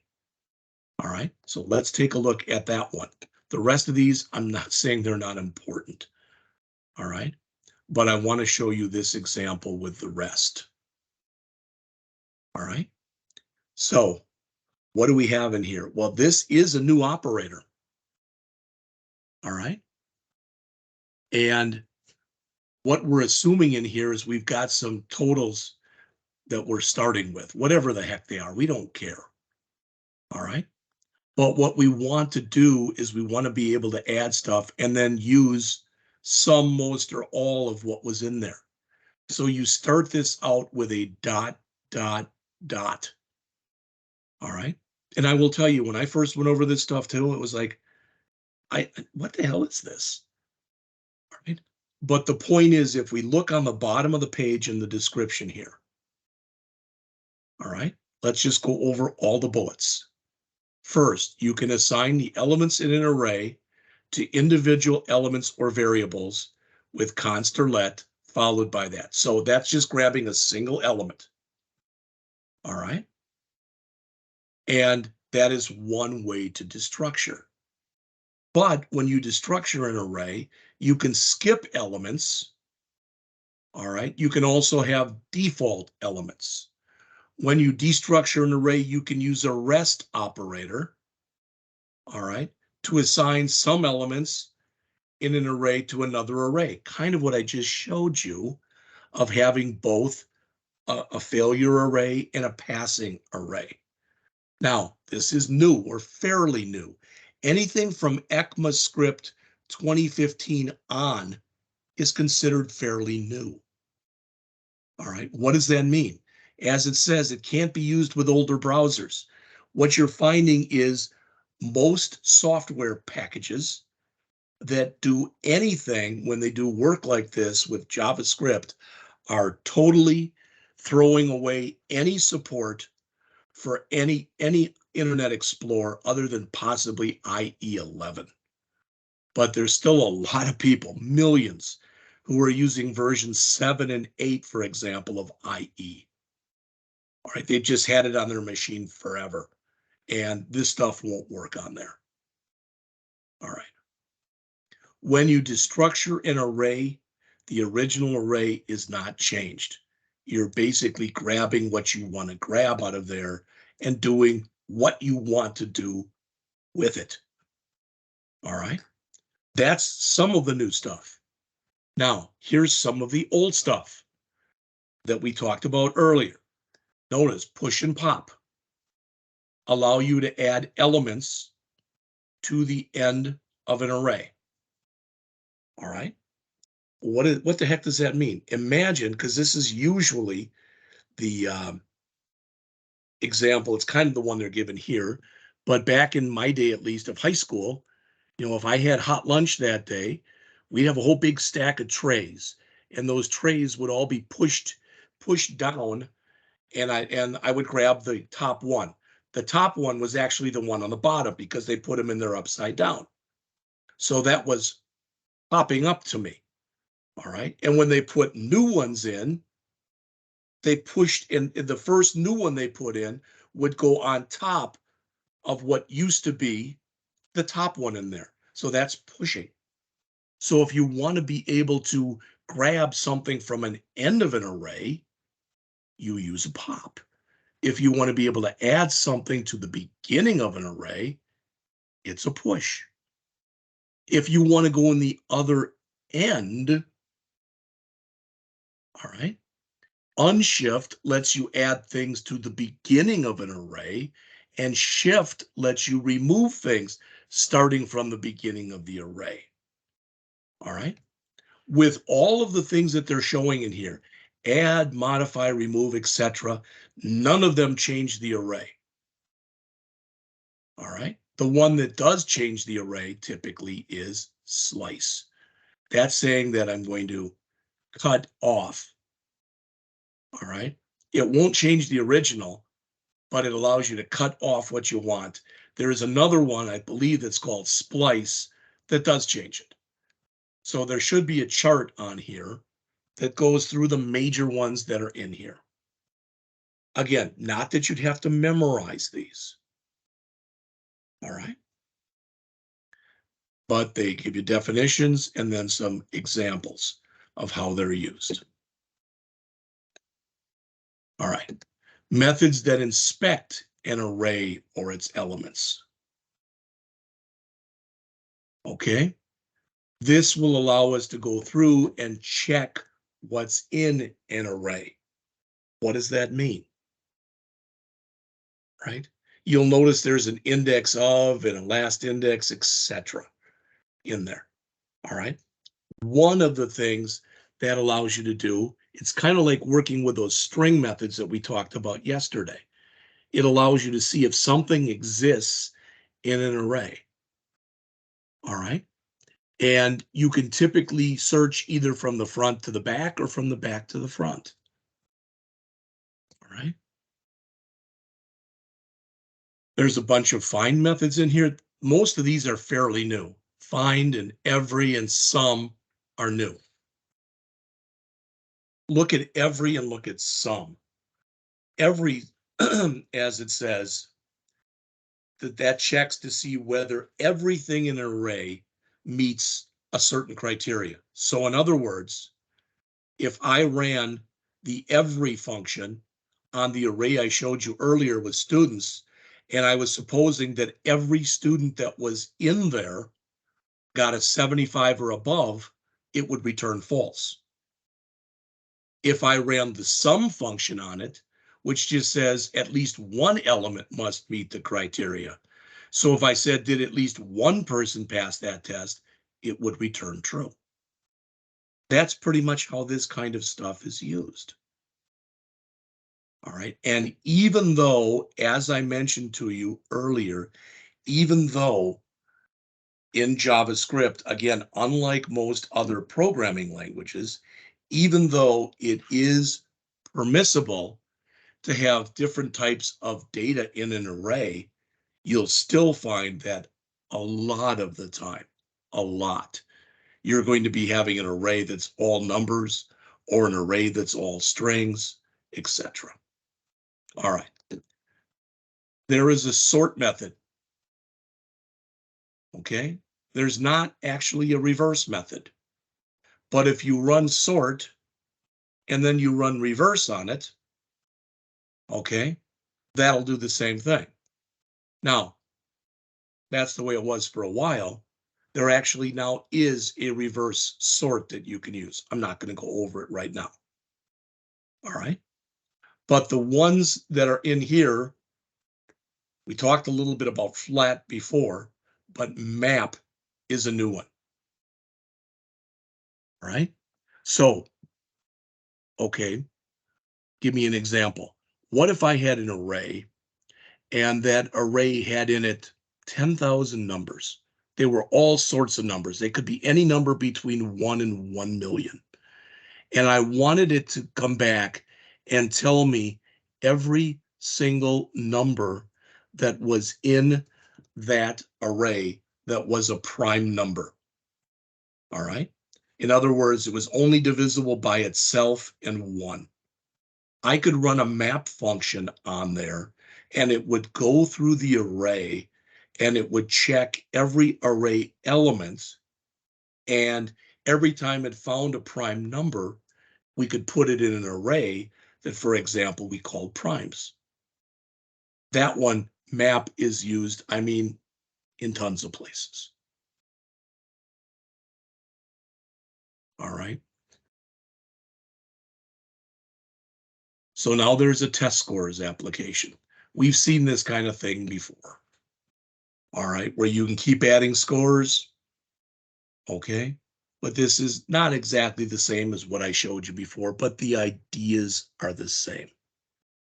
All right, so what are we doing? Every time we add a new score, so if we put 100 in there and click that, it would put a comma here in 100.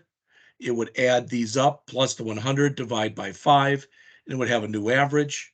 And the last 3 scores then, it would throw out 89. So the last 3 then would be 82, 90, or I guess 100, 97, and 82.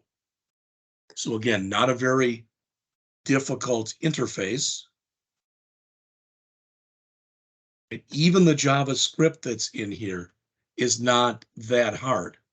You're doing the same kind of thing we were doing before, but we're working with arrays now. All right. The logic hasn't changed, but rather than working on individual variables, all right, we are working on a collection of variables that all are stored under one name. So notice here, if we push, we're adding to the end of our scores array. If we want to display all of them, we're using a join in here, which is basically taking all the array elements and putting them into a string. And we're telling them to join this string together and have, after each element, to have a comma and a space. Right. There's a reverse. There's a slice when we're only taking off the last 3, all right, of our array.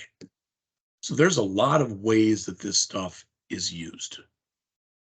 All right. Now, some of this we've talked a little bit about already, like how to split a string into an array. You use the split method. So again, if we do this, this is going to be an array now where name parts 0 will be Grace name parts 1 will be H, name parts 2 will be Hopper. And again, the reason that you might choose to do something like this, the reason that you might choose to do it, all right, is just because of the fact that there are array methods that you can run that you can't run on strings. All right. So that's split. There's also join. And I didn't go over that. It was on the last page. And join takes a string and it combines the stuff together and puts it into an array. So you can go either way. So if I had a string array and I wanted to do a join on it to make it basically a big string, then I could run some of the string methods on it. All right. Now, this is a big thing. This is fairly new. I don't know when they started this, but how to make a copy of an array. In the olden days, so probably in the 90s or early 2000s, if you wanted to copy an array and make an array and copy an array to another array, you had to put it into a loop and copy everything from an existing array into a new array. All right. Now, right here it says, you might think you could do this. Okay, you can't. If you put in a line of code like what's shown there on the top of 482, what you're doing is the equivalent of making new array an alias for existing array. In other words, they both point to the same thing. So if you change the array using either existing array or new array, you're changing the same thing. But now, as it shows there are different ways that you can copy an array. You can call the slice method. You can pass the array, as it says, to the static from method.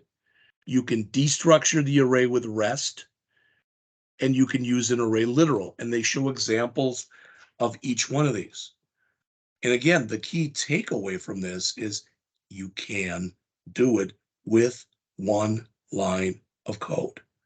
Most people would actually do it like this, which basically says take the entire names copy array, all right, and literally make a new array called names out of it. But there's other ways that you can do it as well. All right. Now, an associative array is kind of neat. All right. The example in here is just fine, but let's look at another one. All right.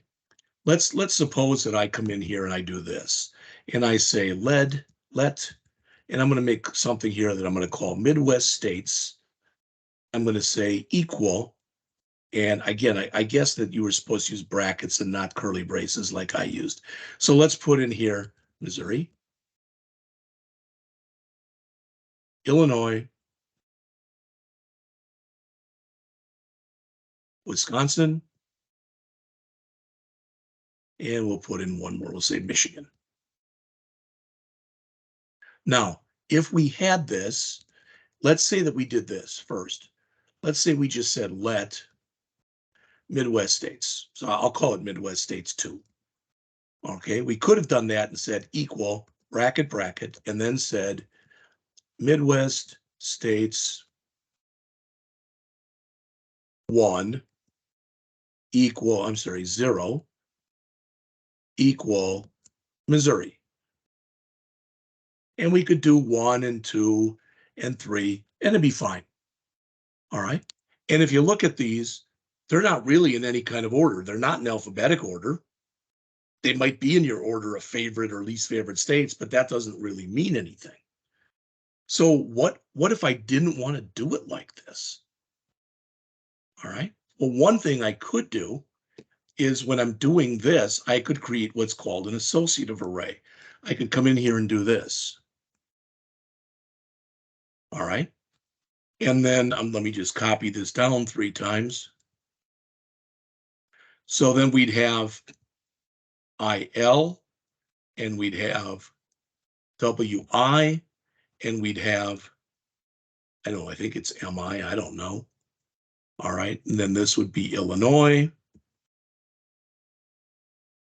Wisconsin, and Michigan.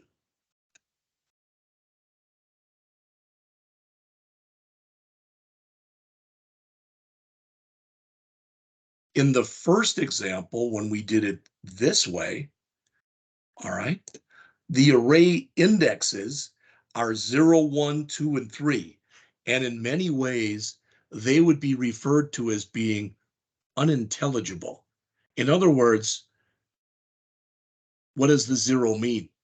Unless you knew it was associated with Missouri, you'd have no idea. In the second example, we've used an associative array. This is another example, basically, of kind of a key value thing. So Mo, Missouri, IL, Illinois, WI, Wisconsin, MI, Michigan. All right. And again, some programming languages allow you to create associative arrays. Most do not. Now, when you do this, if you look at the example here on the top of 485, you can't give two things that are in there the same name. So notice we've got int code. We couldn't have another int code in here. All right, because the system would have no way of knowing which one you were talking about. But what this can do is it can make your code a little bit more self-documenting. All right. Would you use this a lot? Probably not.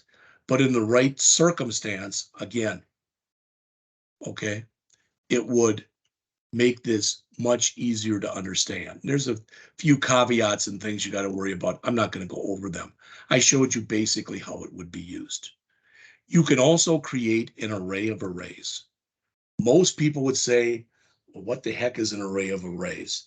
An array of arrays is a multi-dimensional array. I've given this talk to people and I've had people say, I have no idea what that is. I can't conceive what you're talking about. And I tell them, okay, then look at this. All right.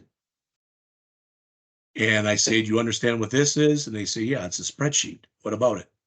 I said, no, it's a multi-dimension array. Here, A, B, C, D, etc. Those are your columns. Here, 1, 2, 3, etc. Those are your rows. The intersection of a row and a column, all right? In this case, we say column row, so it's column H, row 8, all right? When you are working with arrays, these are all numbers on the columns that start with 0. These are all numbers on the rows that start with 0. So this, rather than being A1, would be location 0, 0. Row 0, column 0. This would be 0, 1. Row 0, column 1. This would be 1, 0. Row 1, column 0. You always put these in what's called a row major order. You list the row thing that's in there first. You can have an array of as many dimensions as you want. That said, I don't think I've ever worked in an application where anyone has had an array that has more than 3 dimensions in it. All right. And the reason for that is it's very hard to create something that you can't conceptualize in your mind. All right, so you could have an 8-dimension array. All right, and technically the way that JavaScript refers to it is it would be an array of arrays of arrays of arrays of arrays of arrays of arrays of arrays. All right, you could do it. You probably wouldn't. All right, so as it says JavaScript doesn't provide for multidimensional arrays. Yes, it does. It just calls them something different, an array of arrays. That's all.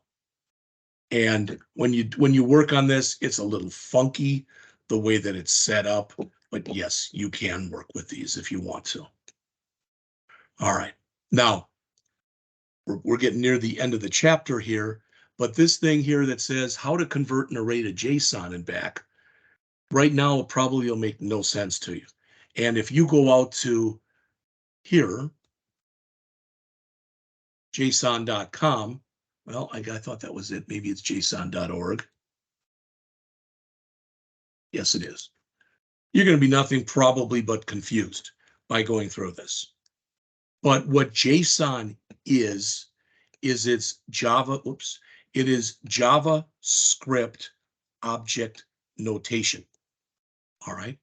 And one of the many ways in which it's used is it allows you, as an example, to convert between or to communicate between a database and a programming language, or between two other programming languages. All right. And they mention in here, in the old days of JavaScript, developers typically had to write their own code to perform conversions. Today, JSON is typically what's used. It is possible to use also what's called XML, but it's very rarely done. I shouldn't even say that. It's not done as often. JSON is JavaScript object notation. And what it allows you to do more than anything else is you can take an object. And if you don't know what an object is, imagine there was a person object named Jeff that had a height and a weight and an eye color and a hair color and a salary and where I worked, and it had about 15 things. All right. It may be impossible to work with that particular object in certain languages. But if I convert it to JSON, I can convert that to a big string that holds everything. And there is a JSON, there's two things. Okay, there's stringify and there's parse. Stringify takes a big object you have and it kind of stuffs it into a humongous string. Parse goes the other way. It takes the string and explodes it back into an object. Now, I don't expect that to make a lot of sense to you. It's totally fine if it does not. But again, those of you, everybody's going to eventually take the AWD1000 course, and you talk about JSON in there. All right. And if you don't remember it until then, that's totally fine. It's no big thing. All right. I think is the last thing that's in here. They go through the task list again. All right. And now notice they've added a due date in here.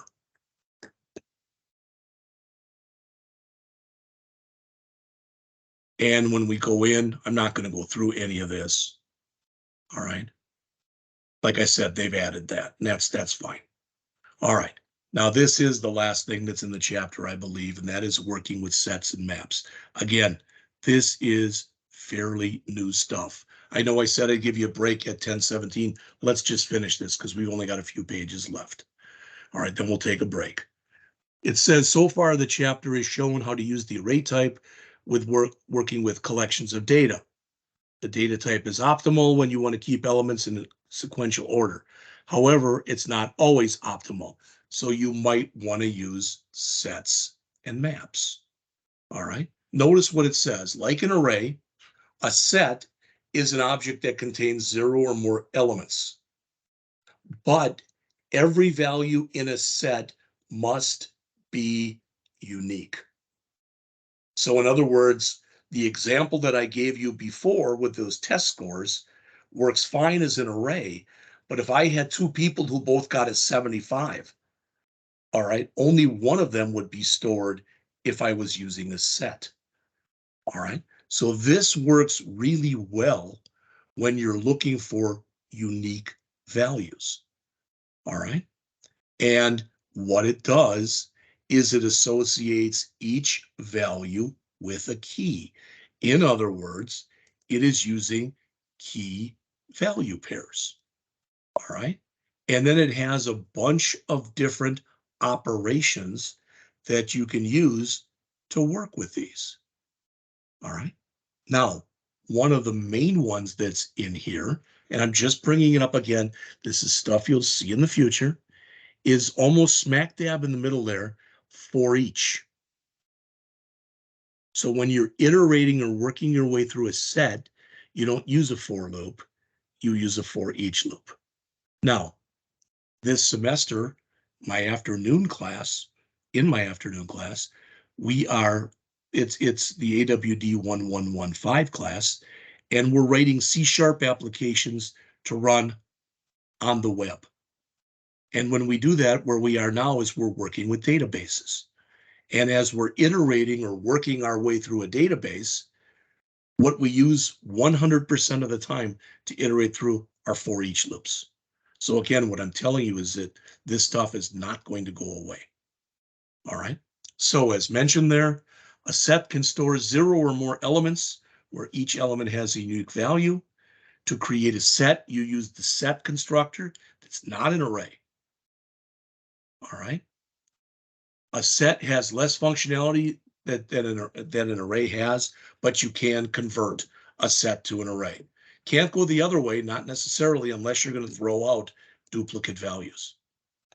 All right. And the last thing then that's in here is a map. It says, unlike the values of a set, where each value must be unique, the elements of a map are pairs of keys and values where the key must be unique. All right. It says, for example, you might use a map to store a collection of products that can be accessed by a product code. All right. So you might have a product code, but if you have, for example, how many of that element is in stock, you could have 2 elements with 2 different product codes that both have the same number of elements in stock, for example. And they show that in here. Now, again, this is pretty heavy stuff. All right. And it's not expected in here that you're going to understand everything that we go through. Okay. When we go through the stuff on Monday and we talk about objects, some of it'll probably make sense. Some of it probably won't make sense. Then we'll talk about functions. And you go, oh, we know those. Yeah, but there's a few things we didn't talk about with functions. And we'll talk about closures and we'll talk about modules. They may not make a lot of sense to you, but at least you've got an initial exposure to all this stuff. All right. So a map, as it says, can store 1 or more elements, again, in key value pairs. The key for each one must be unique. All right. And you use the map constructor to do this.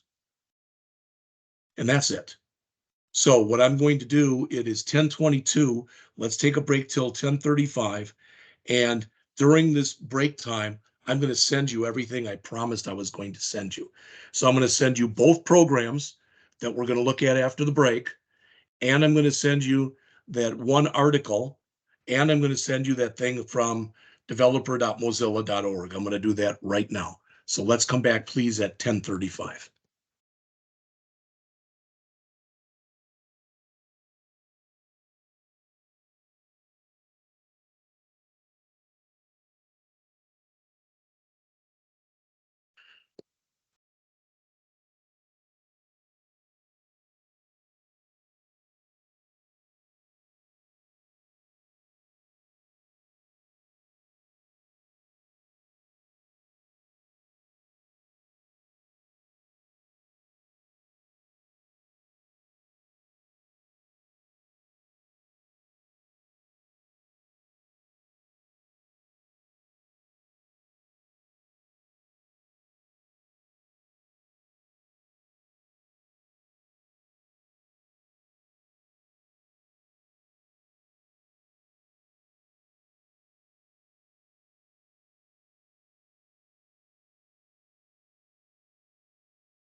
All right, it's 10:35, so let's finish this up. Let me just first say that again, tomorrow we will go over chapters 16,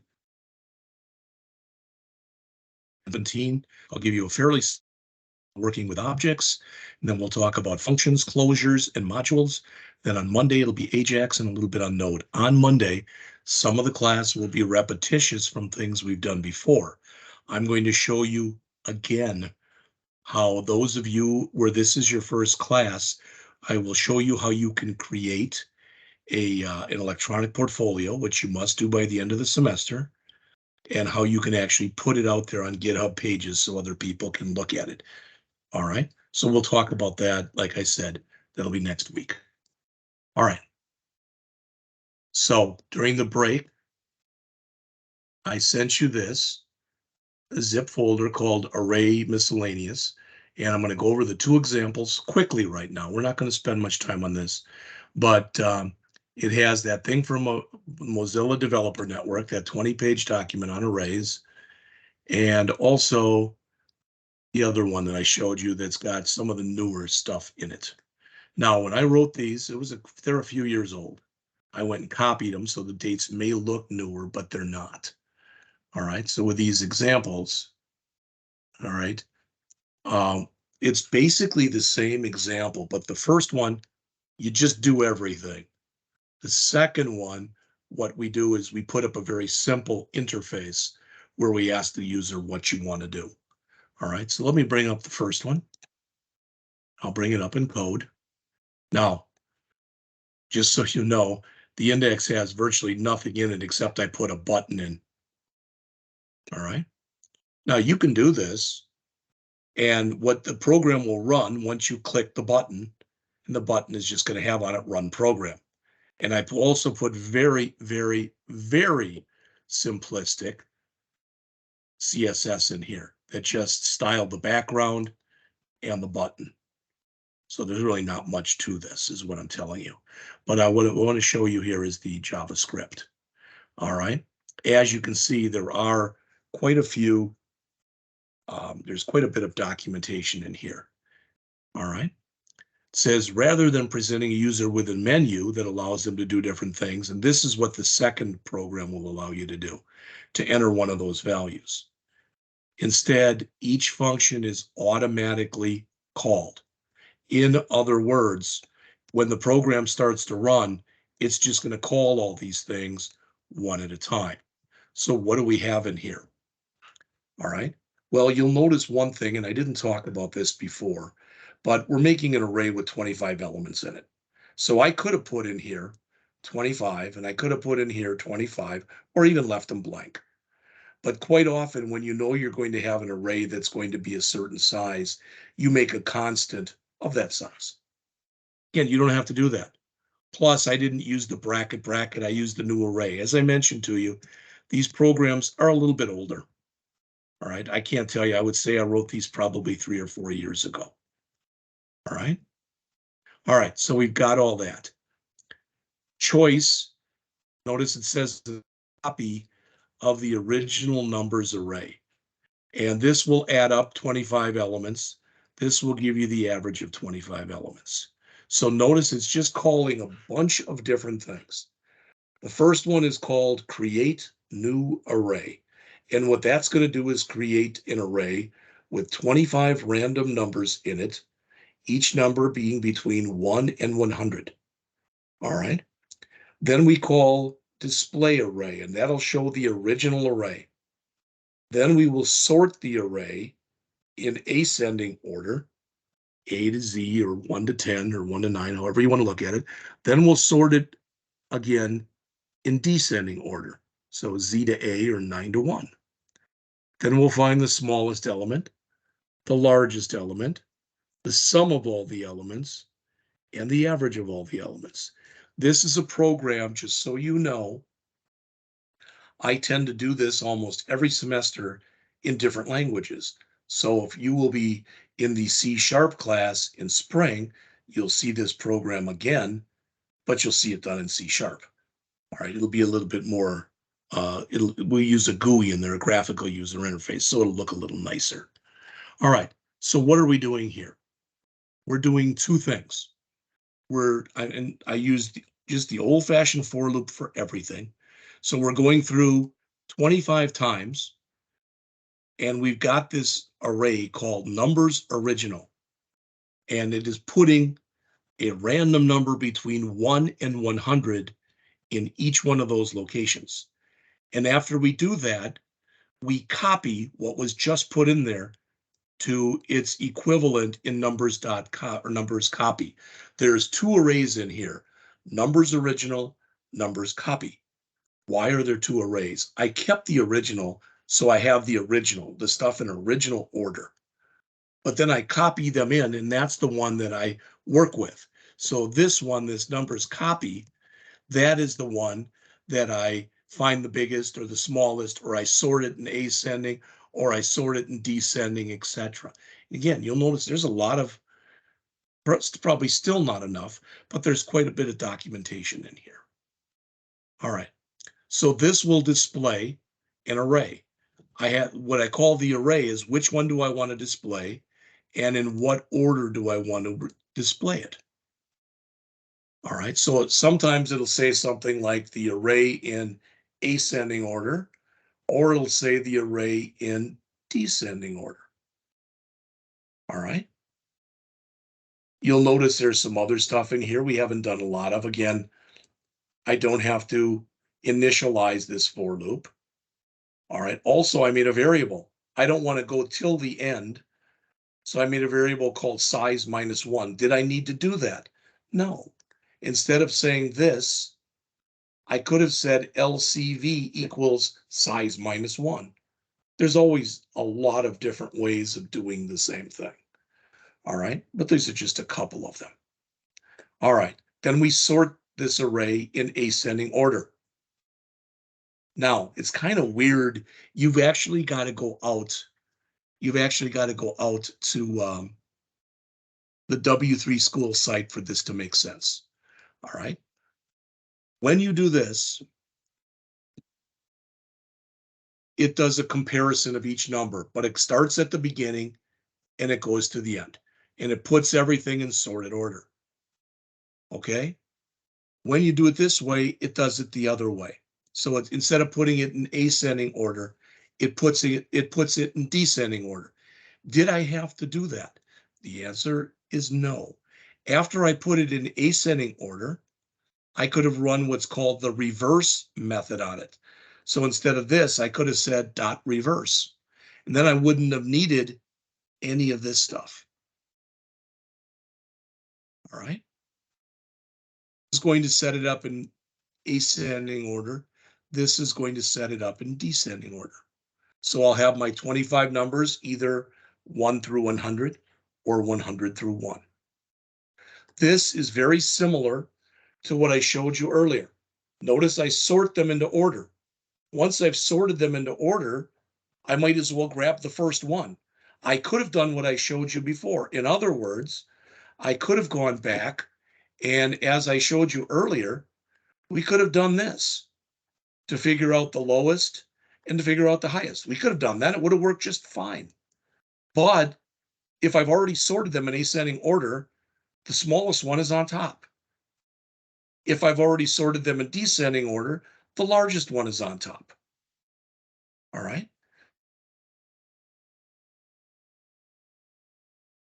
To add all those numbers up. All right. And this will give you the sum, and that should have said the sum of all array elements is, and this will do the average. Now, there's a little bit of smarts built into this, because what's the average? The average is the sum divided by the total number of elements. All right. But what I say here is, hey, if we don't have a sum yet, then sum them up first, then do this. Now you're going to notice in just a minute, when we look at the other example, it's going to look almost identical to this one. But with this one, if I do a file save all here, and I go back, and I bring up my index.html here, and I run this. Now I used alerts, so it's a little hard to see. Here's the CSS I put in, which again wasn't much, but run the program. So there's the number in there, or the 25 numbers in their original order. Click again, there they are in ascending order. So you can already see 8's going to be the biggest, 90 the smallest. So there is ascending, there's descending. The smallest again is 8. The largest again is 98. The sum is adding all 25 numbers up. Usually the sum should be approximately 1200 to 1400.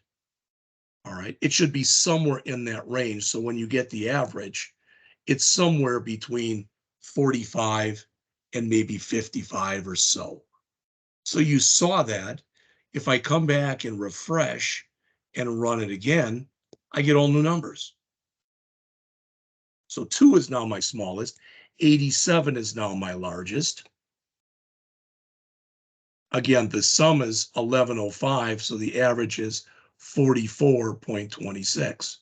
And I could keep running it, but I think everybody gets the idea, or at least my hope is that everybody gets the idea.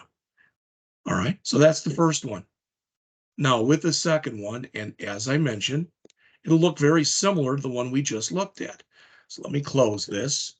It says here I've got an error in here someplace.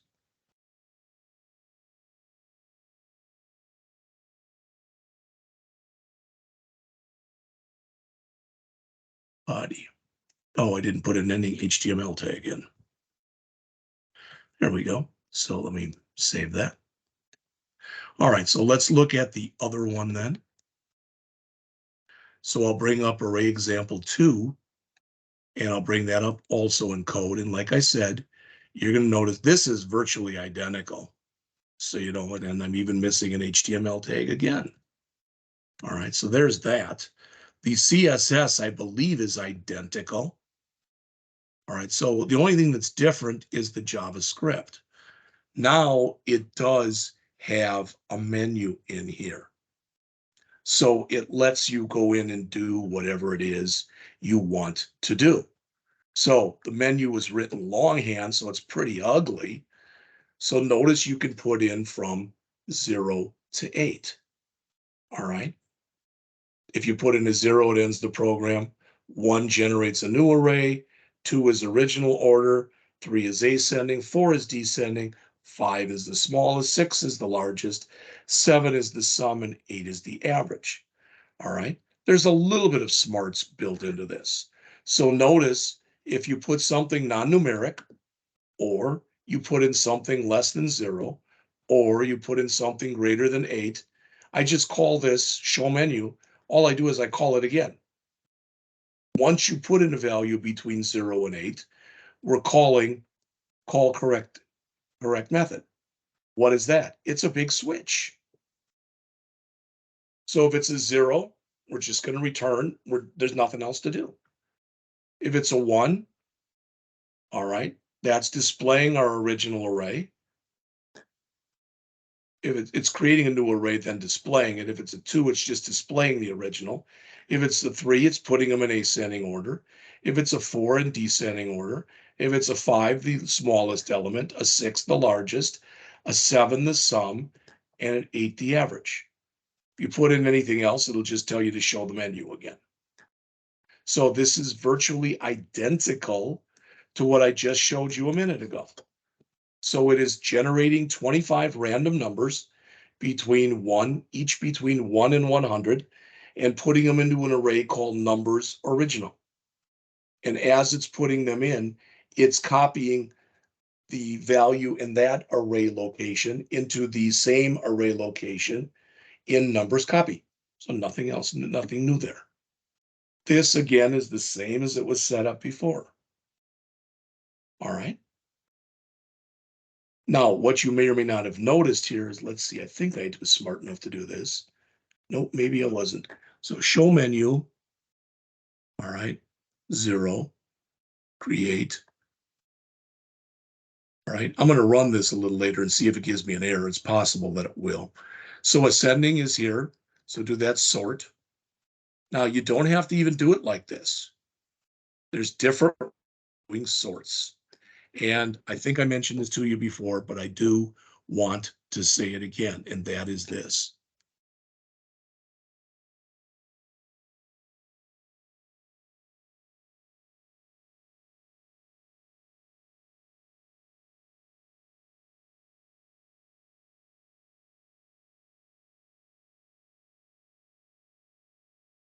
All right. So JavaScript array sort and reverse. So notice what they do. They just call sort, and then they just call reverse. So what that says is what I should be able to do in here. Oops. What I should be able to do in here. Come on. There it is right here where I've got this. I'm going to take this right here. I'm going to take this and I'm going to comment that line out and just put in here numbers copy dot sort like that. All right. That should do the same thing and sort them in ascending order. Then in here, we've already got numbers copy dot sort, but I'm just going to again do the same thing. Let's see if this works. It should. And now say numbers copy dot sort followed by numbers copy dot reverse. So that should sort it in ascending order, then reversing it would put it in descending order. All right. The smallest is done the same way it was done before. All right. The largest, the same way it was done before. The sum is the same. Now, one thing on here in average that I kind of glossed over last time is when I do the average, if I don't have any sum, there's nothing to average. So what you're checking there in lines 217 through 220 is if we don't have a sum, then do the sum first. That's all. So this should run, but I'm wondering right here what I should have done. I'm going to show you in a second. So I'm going to run the program. And it's telling me, oh, good, I did do it. So I have an array to start with. So there's my array. Now it's going to bring up this menu. Okay. Now I don't have a sum yet. So I am going to get an average next. Okay. So I'm going to put in here an 8. And it says the average is 61.32. Fine. But now I'm going to put in a 7. And now it's doing the sum. It's actually done the sum twice. All right. It did it first before I did the average. Okay. So there's all sorts of ways that this could be rewritten. I have always said I'm going to try to do this, but I never seem to get around to it.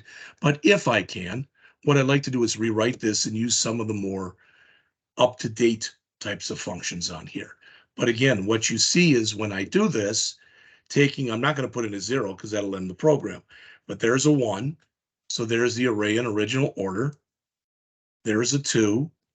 So there's the array in, well, it still says it's in the original. Oh, that created a new array, number 1. Number 2, put it in the original order.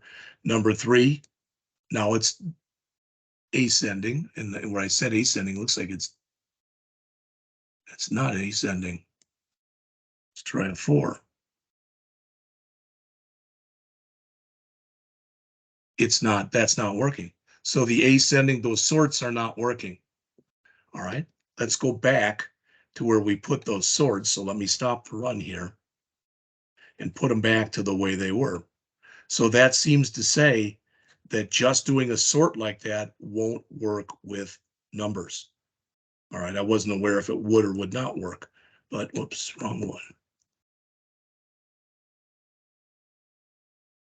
Let's go to those 2 lines that were in here. And they were in ascending and descending. So I'm going to uncomment that one and comment that one and uncomment that one and comment this and this. And let's see if they work now.